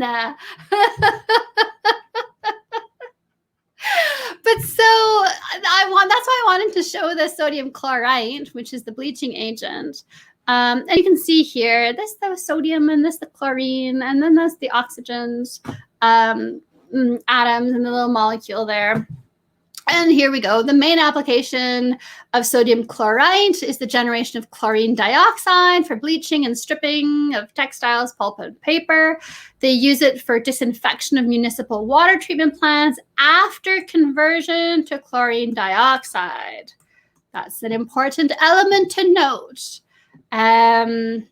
It doesn't react to pollutants in the water to create organic contaminants. So in that sense, it's safer than just pouring chlorine in, because the chlorine can react to other things and create really dangerous compounds. And that happened in a few bottled water companies. My chair is going to break under me because I think my IKEA skills were not good in putting it together. So if you hear a big crash, that's probably my chair giving way. I have to sit still. Sometimes they combine it with zinc chloride, And there we go. So when you combine sodium chloride with zinc chloride, they can use it as a mouthwash and in toothpaste and gels, mouth stays, things that are not swallowed is basically the theme here. And then they talk about blah, blah, blah, blah, blah, safety, toxicity. It's a strong oxidant, and therefore it causes clinical symptoms similar to other well-known poisons. It can cause kidney failure, causes all kinds of problems. A very small dose of it can be lethal. Some very crazy, stupid parents in the United States gave their children bleach, and the children died because they thought they were going to protect them from the virus. Instead, they killed them. And they talk about hydrogen peroxide. You can't drink hydrogen peroxide. That's not a good idea either, even though it works in a similar fashion. The other site that I wanted to show you, can it be used as medicine? Are you seeing that? Yes, you are. Perfect. What is it? Again, same thing, same thing. And I want to talk about this MMS. Remind me, I want to talk about MMS directly after this. But so, how is it used? Water treatment, again, surface cleaner, antimicrobial treatment for food, especially seafood. So they'll wash the seafood in it and then rinse it off. They don't just inject it in and you eat it, because you do not eat it. And so sodium chloride has been promoted as a health supplement for these different illnesses. And they say while there are anecdotal reports, so placebo effect, have claimed medical relief by ingesting it, there's no reliable evidence showing a benefit. There's just placebo effect people. And then they talk about here, there's some people who have ALS have reported that it's helped. But then later they actually say, in fact, people with ALS have also reported worsening of their symptoms after taking it. So some people, it's a placebo effect and it makes them feel better. And some people, it's a nocebo effect and it makes them feel a lot worse. What happens when you ingest sodium chloride? Fatigue, diarrhea, headache, nausea, excessive saliva, insomnia, dehydration, lower blood pressure. Excuse me. What else can you get? If you take too much, you can get symptoms that look like skin burns because it's a chemical burn. It's a chemical that you're putting in your body. Nosebleeds, hoarse throat, coughing, bronchitis, shortness of breath, all the shortness of breath. So basically a lot of what you see with COVID. So let's all take for COVID what causes the symptoms of COVID, because that sounds like a great idea, because this psychiatrist who was jailed for doing bad things in a hospital, he told you that it's safe. So let's take a substance that we buy from him for many, many dollars that creates the symptoms of the illness we're taking it to prevent, because that makes sense. Don't drink bleach, you guys. Also, don't buy sodium chloride from someone who doesn't know how to make it well, who's probably just selling you salt water. You'll get a placebo effect from the salt water, but if you actually do get sodium chloride from him, so if you're actually not just getting the salt water, but if you're actually getting sodium chloride from him, which I doubt, but if you are, don't drink bleach, you guys. It's not a good idea. You're just going to damage your insides. It's just a stupid thing to do. Let's talk about MMS. A friend of mine was a strong proponent for MMS and spoke openly about, believing in it, taking it, and had terrible tonsillitis, some kind of, throat infection thing, vertigo, and was taking MMS for maybe, 6 months, I think, taking it regularly, but then started taking more of it to treat it. Just kept getting worse and worse and worse. At first, there was a placebo effect, so up the dose, placebo effect, thought it's helping, the MMS works, and then subsequently got worse and worse and worse and worse, and ended up needing surgery for it. So again, you take something, you get a placebo effect. So you think, oh my God, it works. Oh, look, I upped my copper intake. And oh, now I'm feeling so much better.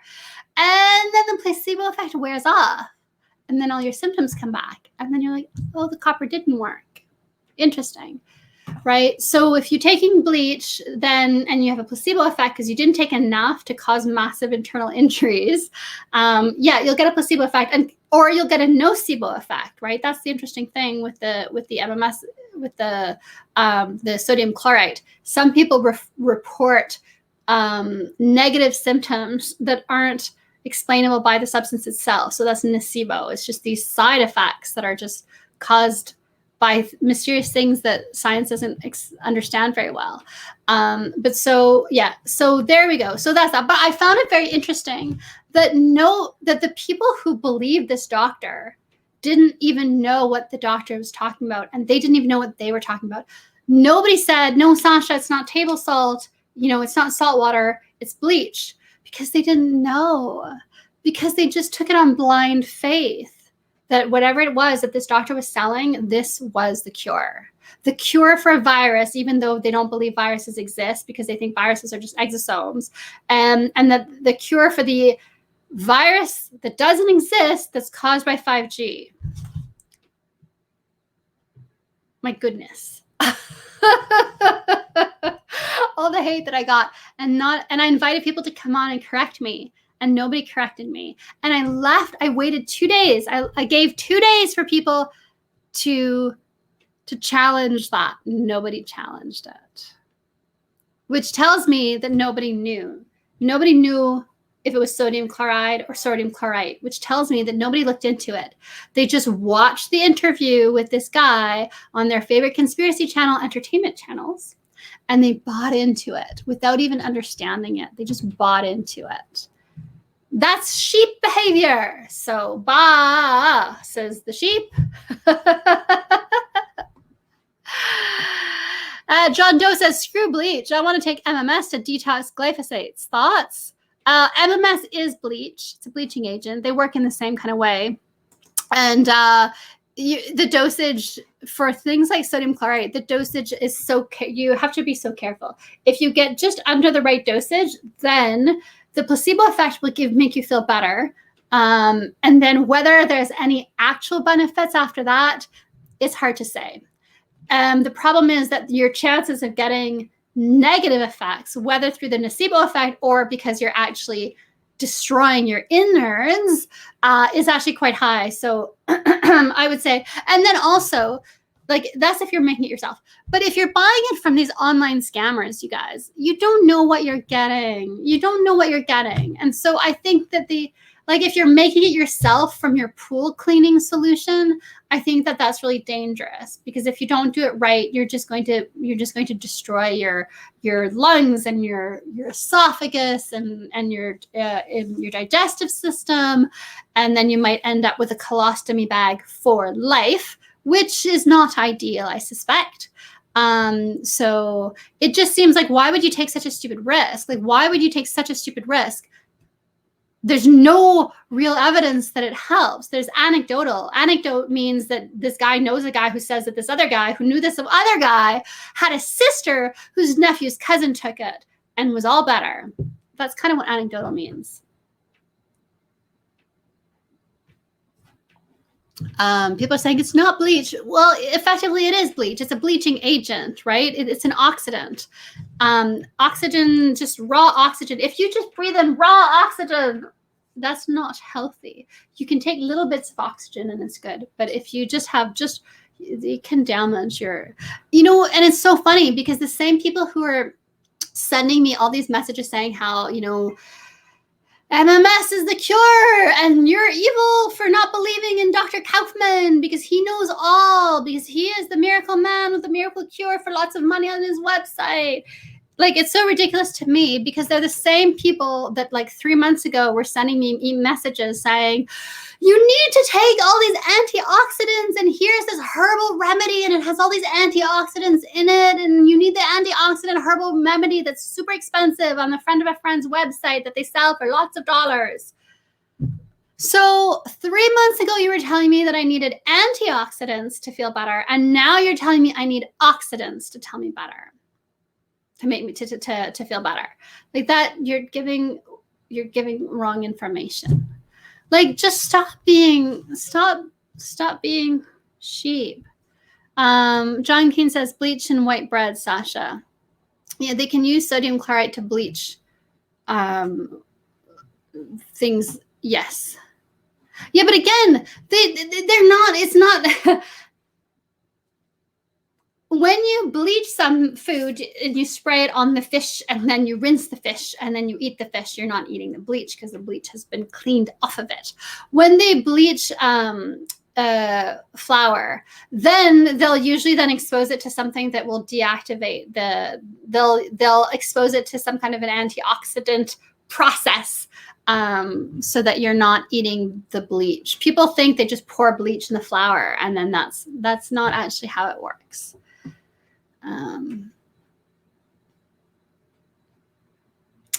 So Conan says bleach and chicken. No, they don't put the bleach in the chicken. They rinse the chicken in the bleach and then they rinse the chicken with water to remove the bleach and then you eat it.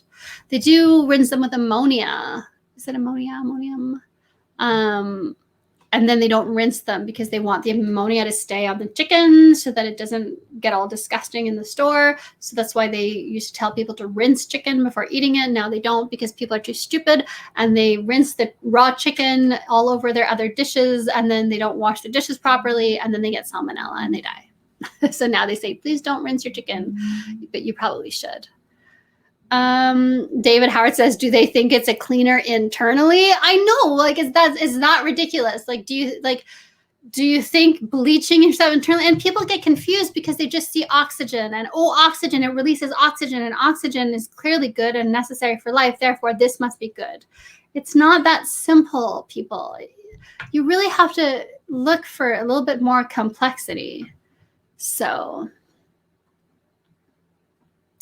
Lessa Pack says a celebrity chef here in Australia is trying to sell a biocharger machine, which is a fancy light machine. Have you seen it? Looks cool. Don't know if it works.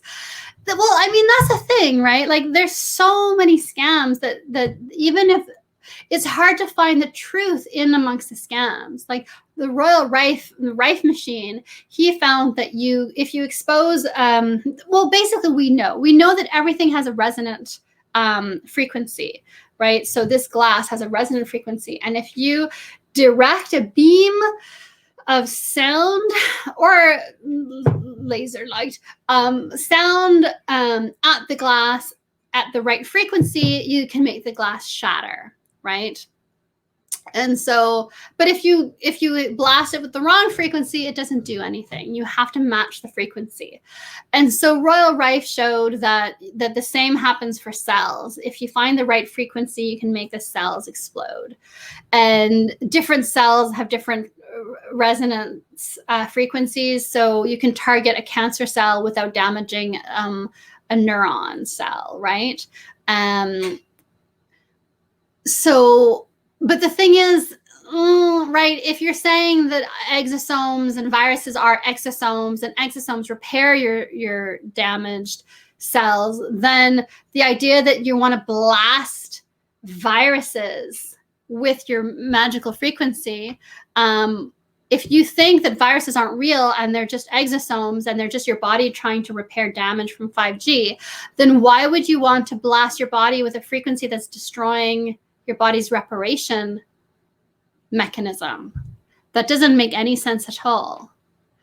And also, why are you drinking bleach to destroy your body's repair mechanism? Again, that doesn't make sense. So if you don't believe in viruses, then why are you drinking bleach to kill viruses?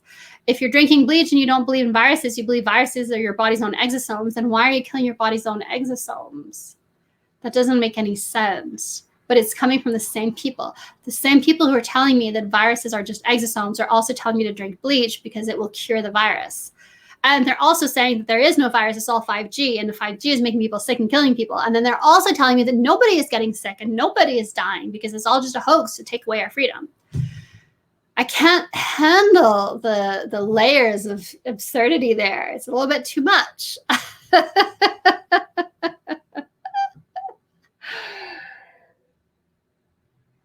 Conan says UV water filters are a thing. That is correct. You expose UV light to things and it kills, and you expose it to your retinas and you go blind. You expose it to your skin and you get a burn.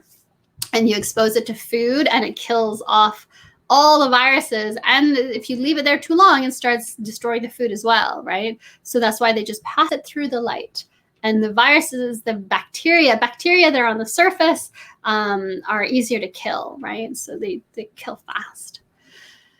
Bob says heat kills viruses. That's why we get a fever from a virus. Yes, it does. But blowing an air dryer to your face is ridiculous and doesn't work, because your virus is like your whole body. Your whole body is designed so that your insides are at a given temperature that your body needs to do its job. Thinking you can blow hot air into your mouth, and that's somehow going to, if cigarette smokers are not protected from the virus by smoking because they're inhaling smoke hot into their lungs, then I don't think a blow dryer is going to help either. And in China, actually, the smokers were more at risk of dying. I don't know what this COVID thing is. I don't know what's going on. I think a lot of things are going on. I think there are multiple things happening. There is disease. I do believe 5G exacerbates, and actually I do believe that it causes some illness as well. But I don't see a correlation between where the 5G is and where the symptoms are worse. So that is, to me, like it disproves the theory that 5G is causing COVID, because the data doesn't support that as much as some entertainers want it to, I suppose. Or some entertainers think that you want it to, so then they're telling you what you want to hear. But I do, so I do believe Royal Rife. I do believe that his machines do work for some things, and it's interesting as well, because he also had rules of protocols where he was like, you can only do it for a certain amount of time. Do not use it for longer. And I think it's the same idea that UV, if you just scan it over, it'll kill the bacteria. But if you hold it over, it'll start destroying the food as well, right? And I think it's the same with the Royal Rife machine. You can be bombarded with a certain resonant frequency, and it'll kill, maybe cancer cells. But then after that, then like right? Like cancer cells are basically normal cells that just keep proliferating, right? So again, I think it'd be I don't know how that would work without damaging your other cells eventually, right?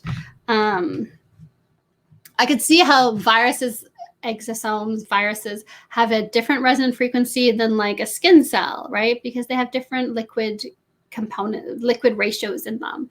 So they would have a very different frequency. But for two cells that are very much the same, have a very similar water ratio, you would expect that the frequency that kills one will kill the other. So I think it'd be tricky. I think that there was a little bit of placebo effect with the Royal Rife machines. And when I say placebo effect, it doesn't necessarily mean that I think nothing is happening. Something is happening. People are getting better. We just don't understand how and what's causing it. And unfortunately, why the placebo effect tends to wear off. That's the unfortunate thing with the placebo effect. It tends to wear off.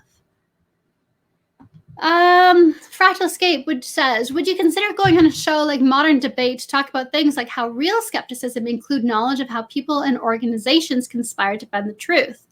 I'm not a big fan of debates because online debates, in real life, I do debate, yes. But especially if I can touch the person, so that when we start getting too heated, you can put your hand on and then that little connection, that little spark of like, oh yes, we like each other and we're having fun. We're not attacking each other. We're just debating the ideas. I think that's more fun. But online, it just descends into stupidity and vileness too often. And I don't like that it's like the bread and circuses. It's really trying to get the worst out of people. Whenever you look at chat during an online debate, it's disgusting. And people enjoy that, right? I don't enjoy that. That's okay if others enjoy it. I shouldn't be passing moral judgment. I just don't enjoy it. It's not what I want to focus on. Bring it to Bear says certificate of vaccination ID. Yeah, I did mention that earlier with the using this as an opportunity to get us all marked and tracked, and our health tracked, and our activities tracked, and our bodies tracked, so that they can inject us with all these different things, so that they can test on us without telling us, and they can quickly see the results. Daniel Clarence Club says Orphan Ultraviolet. There we go. Okay, I'm winding down, so I'm going to close up shop soon. John Keane says, but someone said Iran is devastated, no 5G. And then John Keane says, yes, but their neighboring countries may have 5G. Yes, but they may also not have 5G. Also, their neighboring countries don't have the massive deaths that they're seeing in Iran. So if you're saying the reason Iran is having massive deaths is because their neighbors have 5G and the neighbors' 5G is somehow baking Iran. Okay, but then why aren't the neighboring countries then also suffering those high deaths? You see? Like, I know we want to blame this on 5G because we want to have a legitimate reason that will persuade the masses that we need to stop 5G. And I wish this were it, because this is big enough that if we could say, look, this is direct evidence that 5G is causing COVID, everyone would get on board and say, let's stop 5G. Stop it now. Let's roll it all back, right? So I wish that was the cause, because then we could clearly convince people to not keep going forward with 5G. But unfortunately, sadly, regretfully, it's just not the case. The data just disproves that theory again and again and again. And the only way you can cling to that theory is if you're not looking at any evidence. You're just blind faith believing in what you want to believe. And if that's what you want to do, that's okay. Have fun, enjoy. That's okay. But just don't try to tell me that I have to believe what you believe, because it's just not true.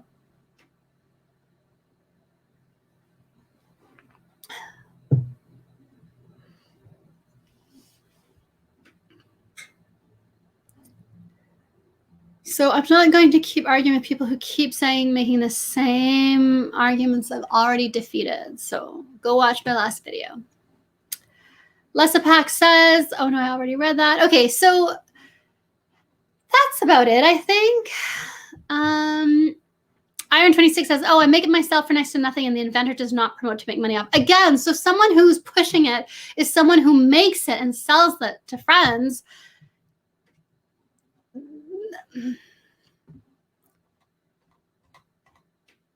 I have to start selling my unicorn salt water soon. So, okay, was there anything else that I wanted to mention before I go? So yes, I no longer feel as much angry resentment towards the spreader of what I think is pablum for the masses, fear porn for the masses, conspiracy theories. Because now I realize, thank you for letting me realize this through this back and forth with chat, that they are just entertainers, and then it's just entertainment, and that's okay. It's okay. It's okay to be entertained. So,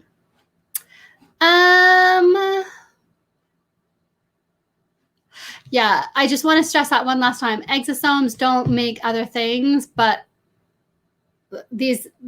exosomes make whatever the body needs. These viruses that people are pretending viruses are exosomes, okay, but they don't make other things. All they do is replicate the virus. If they're in your kidney, they replicate the virus. If they're in your lungs, they replicate the virus.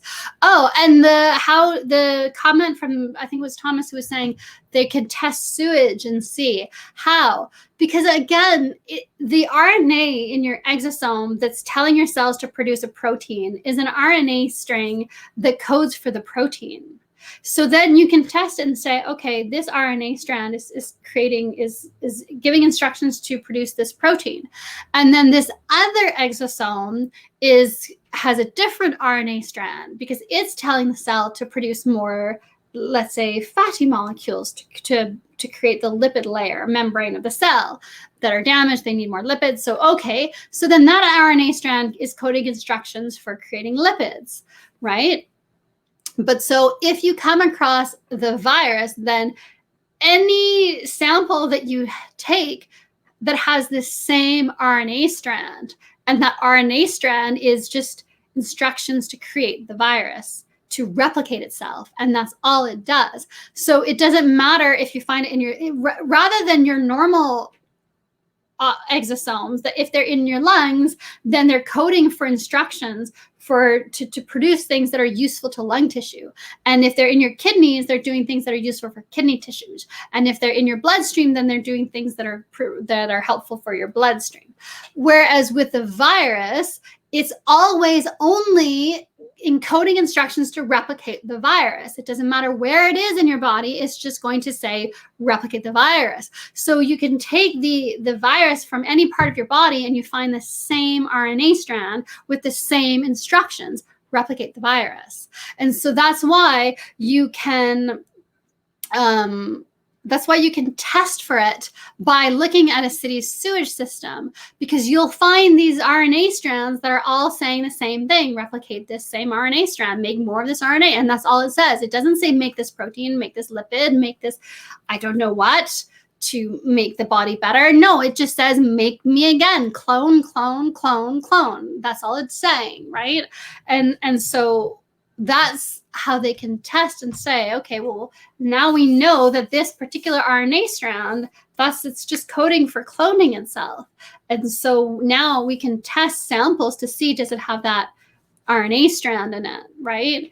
And so, yes, there are problems with that kind of testing. There's a really high error rate because you have to amplify it in order, right? You have to get it to replicate first so that you have enough of it that you can see, okay, what are the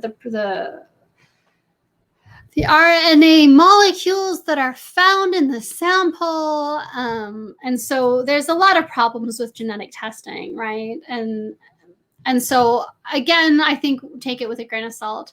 Maybe a teaspoon of salt. But the basic is, yes, that you can kind of say this sample we keep getting, when we compare it to our test sample of this RNA strand, there's more resemblance. And this other sample, there's no resemblance at all.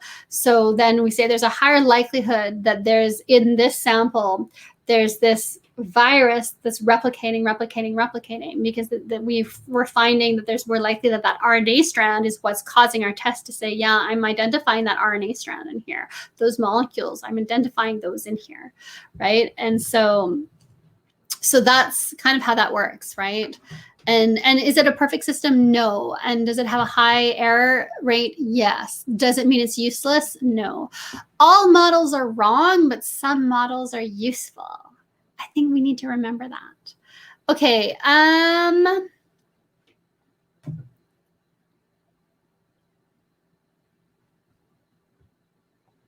think that's all I wanted to really cover today. Seven Urban says, is it possible that the COVID numbers are inflated? Yes, of course. Of course. But again, in Italy, in the beginning, when all the old people were just all dying all at the same time, they were all on ventilators. It was just, and old people, no, in Italy, people were 50 years old, were all succumbing to this, and they all needed ventilation. They weren't able to get oxygen. Now there's evidence that it's actually the hemoglobin problem, not the pneumonia. So the ventilators are basically just to like force air into your lungs, which helps a bit, but also does a lot of damage. But again, so are they faking some of the numbers in the US? Well, no, like I said, if you rewind this early in the show, I showed that with the numbers that they're reporting, you would only expect 13 more people per hospital in New York State. So would you notice 13 more people in a hospital that's empty because there are no elective surgeries going on?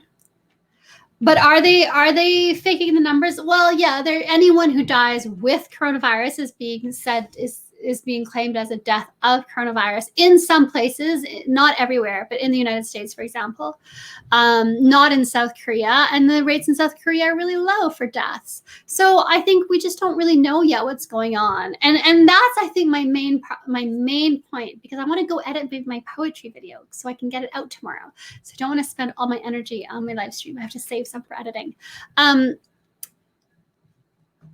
I've lost the plot because I had this glancing thought of the smoking video, which I want to share before I go.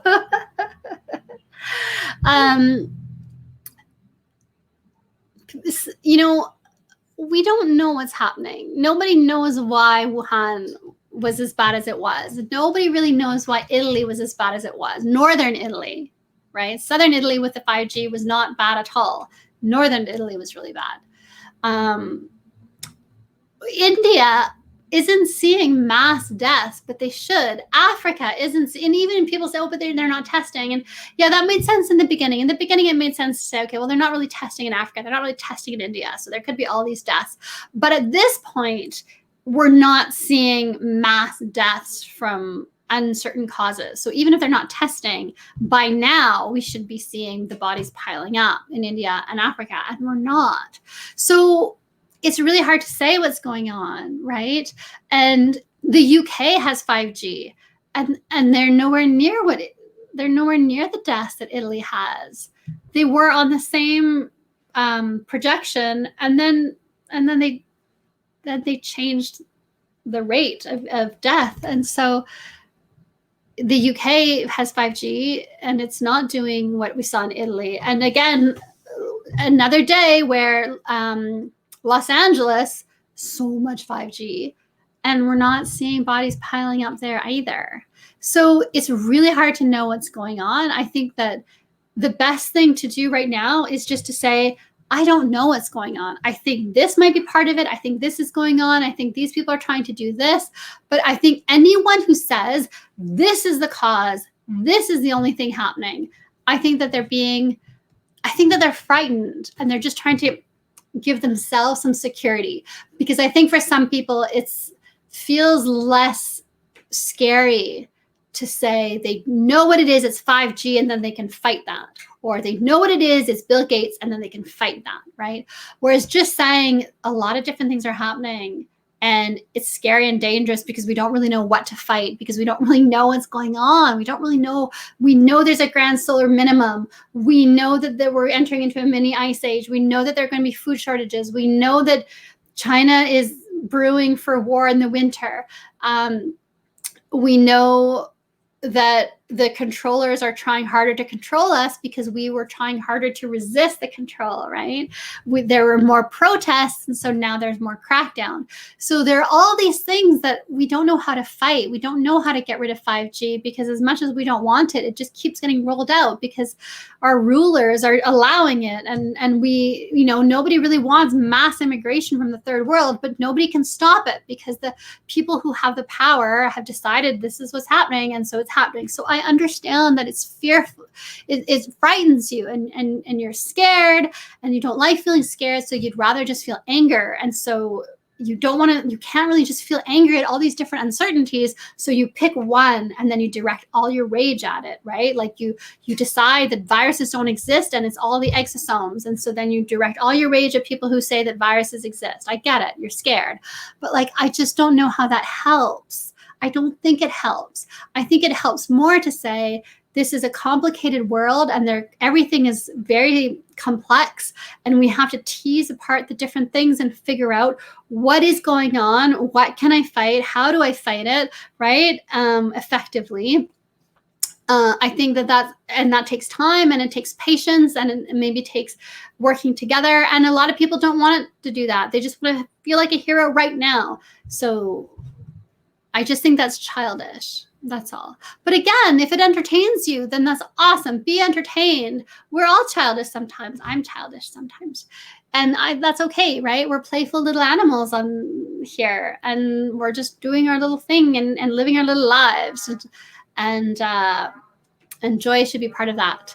Oh, I can hear the people making noise even with my windows closed. That means it's 7 o'clock, because it's so funny. There are practically no cases in Vancouver, and our hospitals are not overwhelmed in Vancouver, and our healthcare workers are not being taxed by, oh my God, the stress. And yet all these people who are in quarantine are so desperate for attention and validation that at 7 o'clock every night they go and they make all this noise. They bang pots and pans. You can hear that guy who has some kind of a horn, just to make themselves feel important. I don't like that. It's not genuine.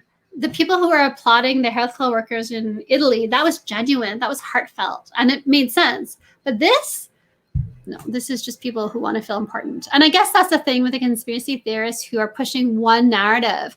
I think, again, it's that I don't like people who want to feel important by not doing anything real. If you do something real and you feel important, then I think you're important because you're doing something real. You're doing something good. If you're sharing truth, if you're sharing knowledge, you're important. You're important to me in any case. But if you're just doing fake things like, oh, I'm angry at the shills who tell me viruses are real, I don't really see how that makes any difference in the world. I don't get it. Especially when you're sending me angry messages calling me a shill for thinking the viruses are real. I don't really see how you're a hero for sending me hate messages about viruses. I don't understand. Like, I don't see how that makes you feel more important because you're defending the truth that viruses are a hoax. You're not actually making the world a better place, though, are you? By sending me angry messages? Like, I don't see how that makes the world a better place, right? Figure out a better way to fight for what you think needs to be fought against. And if that's 5G, then figure out a way to fight against the implementation. How do we do that? Educate people about the dangers, but don't just spout nonsense, blind faith ideas about it, right? Like, it has to be persuasive.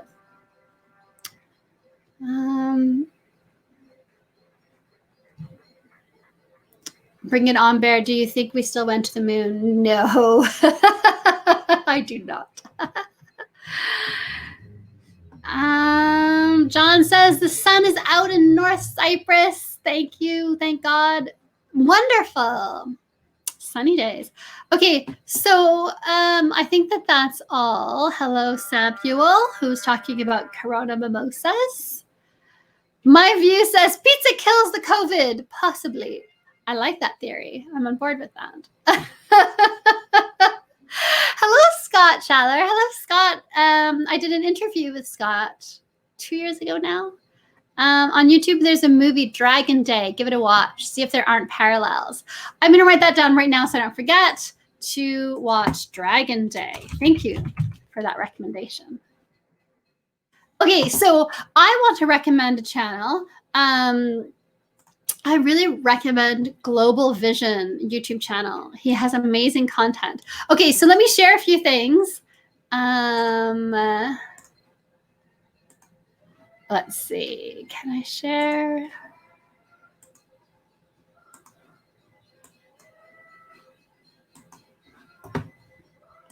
This is the smoking video. I don't want, well, the thing is the audio really makes it, but I don't want to get a copyright. So you can maybe look it up yourself.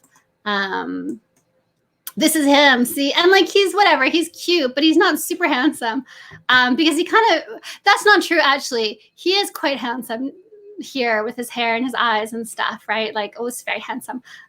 He looks better there than when he shaves his head. But it's just this, I don't know, this kind of like he's doing what he has to do. I think that's what it is. It's not that the shaving of the head is sexy. It's that he's doing what has to be done and just taking care of business. And that's sexy. He's not vain. He's not worried about his Instagram selfies and how they're going to look later. He's not insecure. He's just a man and he's just doing what has to be done. And that's sexy, I think. No insecurity, no doubt, no hesitation. And like there it's too soft. He's not holding his cigarette is limp in his mouth. That's too soft. That I don't like as much. But you see, like, oh, and is the pain from the tattoo. I'm enjoying this too much. I know. But right here, and then he takes, and see, it's too soft. I don't like it. But then there's just this one moment. I should just, yeah, here again, the Nazi tattoos. that 1 second right there. I find that, yeah, anyway. So that's my crazy.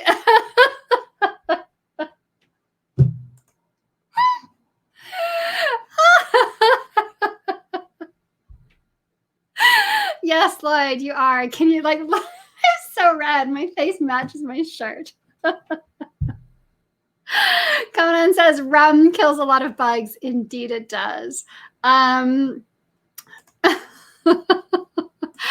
then I'll show you this as well. And then I'll show you the channel, the Global Vision channel. Maybe I'll show that as well here. So I've been following Global Vision. He has amazing conspiracy theories, and they're just delightful to watch. And I think he does amazing research as well. So it's not just that he has amazing conspiracy theories; it's that like he does incredible research. So even if you don't believe in whatever theory he's talking about in one of his videos, you still might learn things that inform you on other conspiracy theories you might actually believe. So let me get some of this Bono for you. I'm just entertaining myself at this point, hoping that it entertains you mildly. See, oh, and his eyes, and he's there, and he's smoking.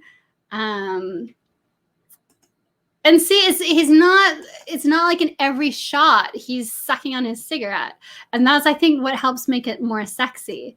I don't know why I'm sharing this with you. I'm just gonna stop.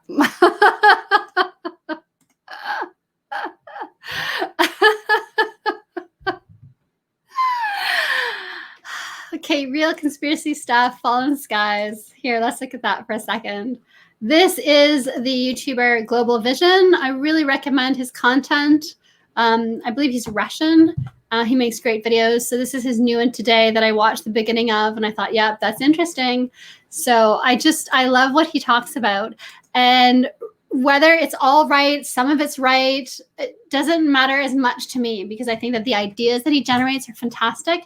Yeah, so I do like mimosas, Samuel. Thank you for asking. I'm quite a fan of mimosas because I can pretend that they're healthy. Vitamin C. Danger Man is, what the hell is going on? Why are you showing weird men smoking? Sorry if you just got here. I'm indulging myself a little bit. I'm sorry. I'm in such a little kittenish mood. Okay, so having said that, that's too far. I have to go. I will talk to you soon. Tonight, I'm very excited because my uploads of my footage just finished, which means that I can start editing. So I'm editing my video with the poems. There's some fantastic ones. I think I'm going to try to keep the videos under 4 minutes. So I think I might just let me know, should I do these daily? Would that be fun for you every morning? There's a new little conspiracy cringe poetry to watch with a funny little video, or a sad or a moving, or I don't know, a rhyming, dramatic, whatever it is, poem. Yeah, let me know, how often should I release them? Because I was thinking I have more than I need to just do a little 4-minute video. So I don't want to just do one. Should I just do one poem? No, because I want to do one of mine and one of yours. But I don't have enough of mine to do a daily one for the foreseeable future of the quarantine. And if I'm spending every day editing a poetry cringe video, then I don't have time to write more of my own. And so that's something to think about. But let me know, should it be weekly? Should it be bi-weekly, like Mondays and Fridays? Not that Mondays and Fridays mean anything while we're all under lockdown, but just let me know what you think, because I'm curious about that. So I should be releasing my first one tomorrow, and I will be looking forward to your feedback on it. Talking of feedback, if you found this weird, interesting, challenging, even a little frustrating, give it a thumbs up, and then I'll make more. And as always, don't add deeper darkness to a night devoid of stars. Be a light in the world. Be a bright light in our often dark world. See the beauty around you. Try to add to it. Experience wonder and awe, maybe a little bit of kittenishness. Hello, Defroth, you're late. I'm just saying good night. Dangerman says I should only do them annually. Well, clearly you're not a fan of my channel, so I don't think I'm going to take your input very seriously. How about instead of me only doing yearly episodes, how about you just don't watch my videos? So solved the problem. If you don't want to see my videos more than once a year, do not look at my channel more than once a year. Thomas says, anytime would work for me. Okay, so go out into the world. No, go out into your quarantined area, zone, your living room, your bedroom. I don't know, maybe you live in a bachelor suite, and be a bright light. And yes, be entertained. But try to be careful finding, reasons to go hate on other people. I think let's try to minimize the reasons to hate other people and try to find ways to just enjoy whatever it is that they're contributing to our reality. I will better enjoy some of these YouTube channels that have been pissing me off lately because now I see them differently. I'm just going to enjoy that, what, they're contributing entertainment. And I like being entertained. So, and I love conspiracy theory entertainment. I do. I quite love conspiracy theory entertainment. So, okay, thank you so much all for being here. Have a wonderful evening or morning, depending on where you are in the world. And please do check back again soon for my quarantine cringe poetry. And I hope you'll enjoy it as much as I will enjoy editing, doing all the work. I'll try to make it, I don't know, I'll try to have effects or something because I want it to be more fun, not just boring.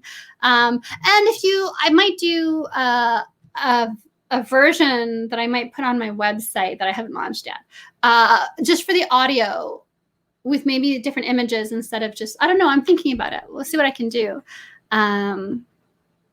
So yes. Okay. This has been fun. I've enjoyed this. I had energy today. Not just that, but usually when I do my live streams at the end of it, I'm just dead. Like it's just destroyed me as a human being. And that's sometimes why they go so long, because I'm too tired to end it. I'm just too tired to stop. And then I have to go wash my face and wash off all my makeup. And I just don't have the energy. But today I actually feel like I still have energy left to do video editing, which is a miracle. So that's fantastic. Okay. I will see you again shortly. And thank you for your patience. For those of you who disagree with me on some of these topics, thank you for being able to hold a different opinion than mine and still appreciate my content. I think that's wonderful. Okay. Good night, everyone. Bye.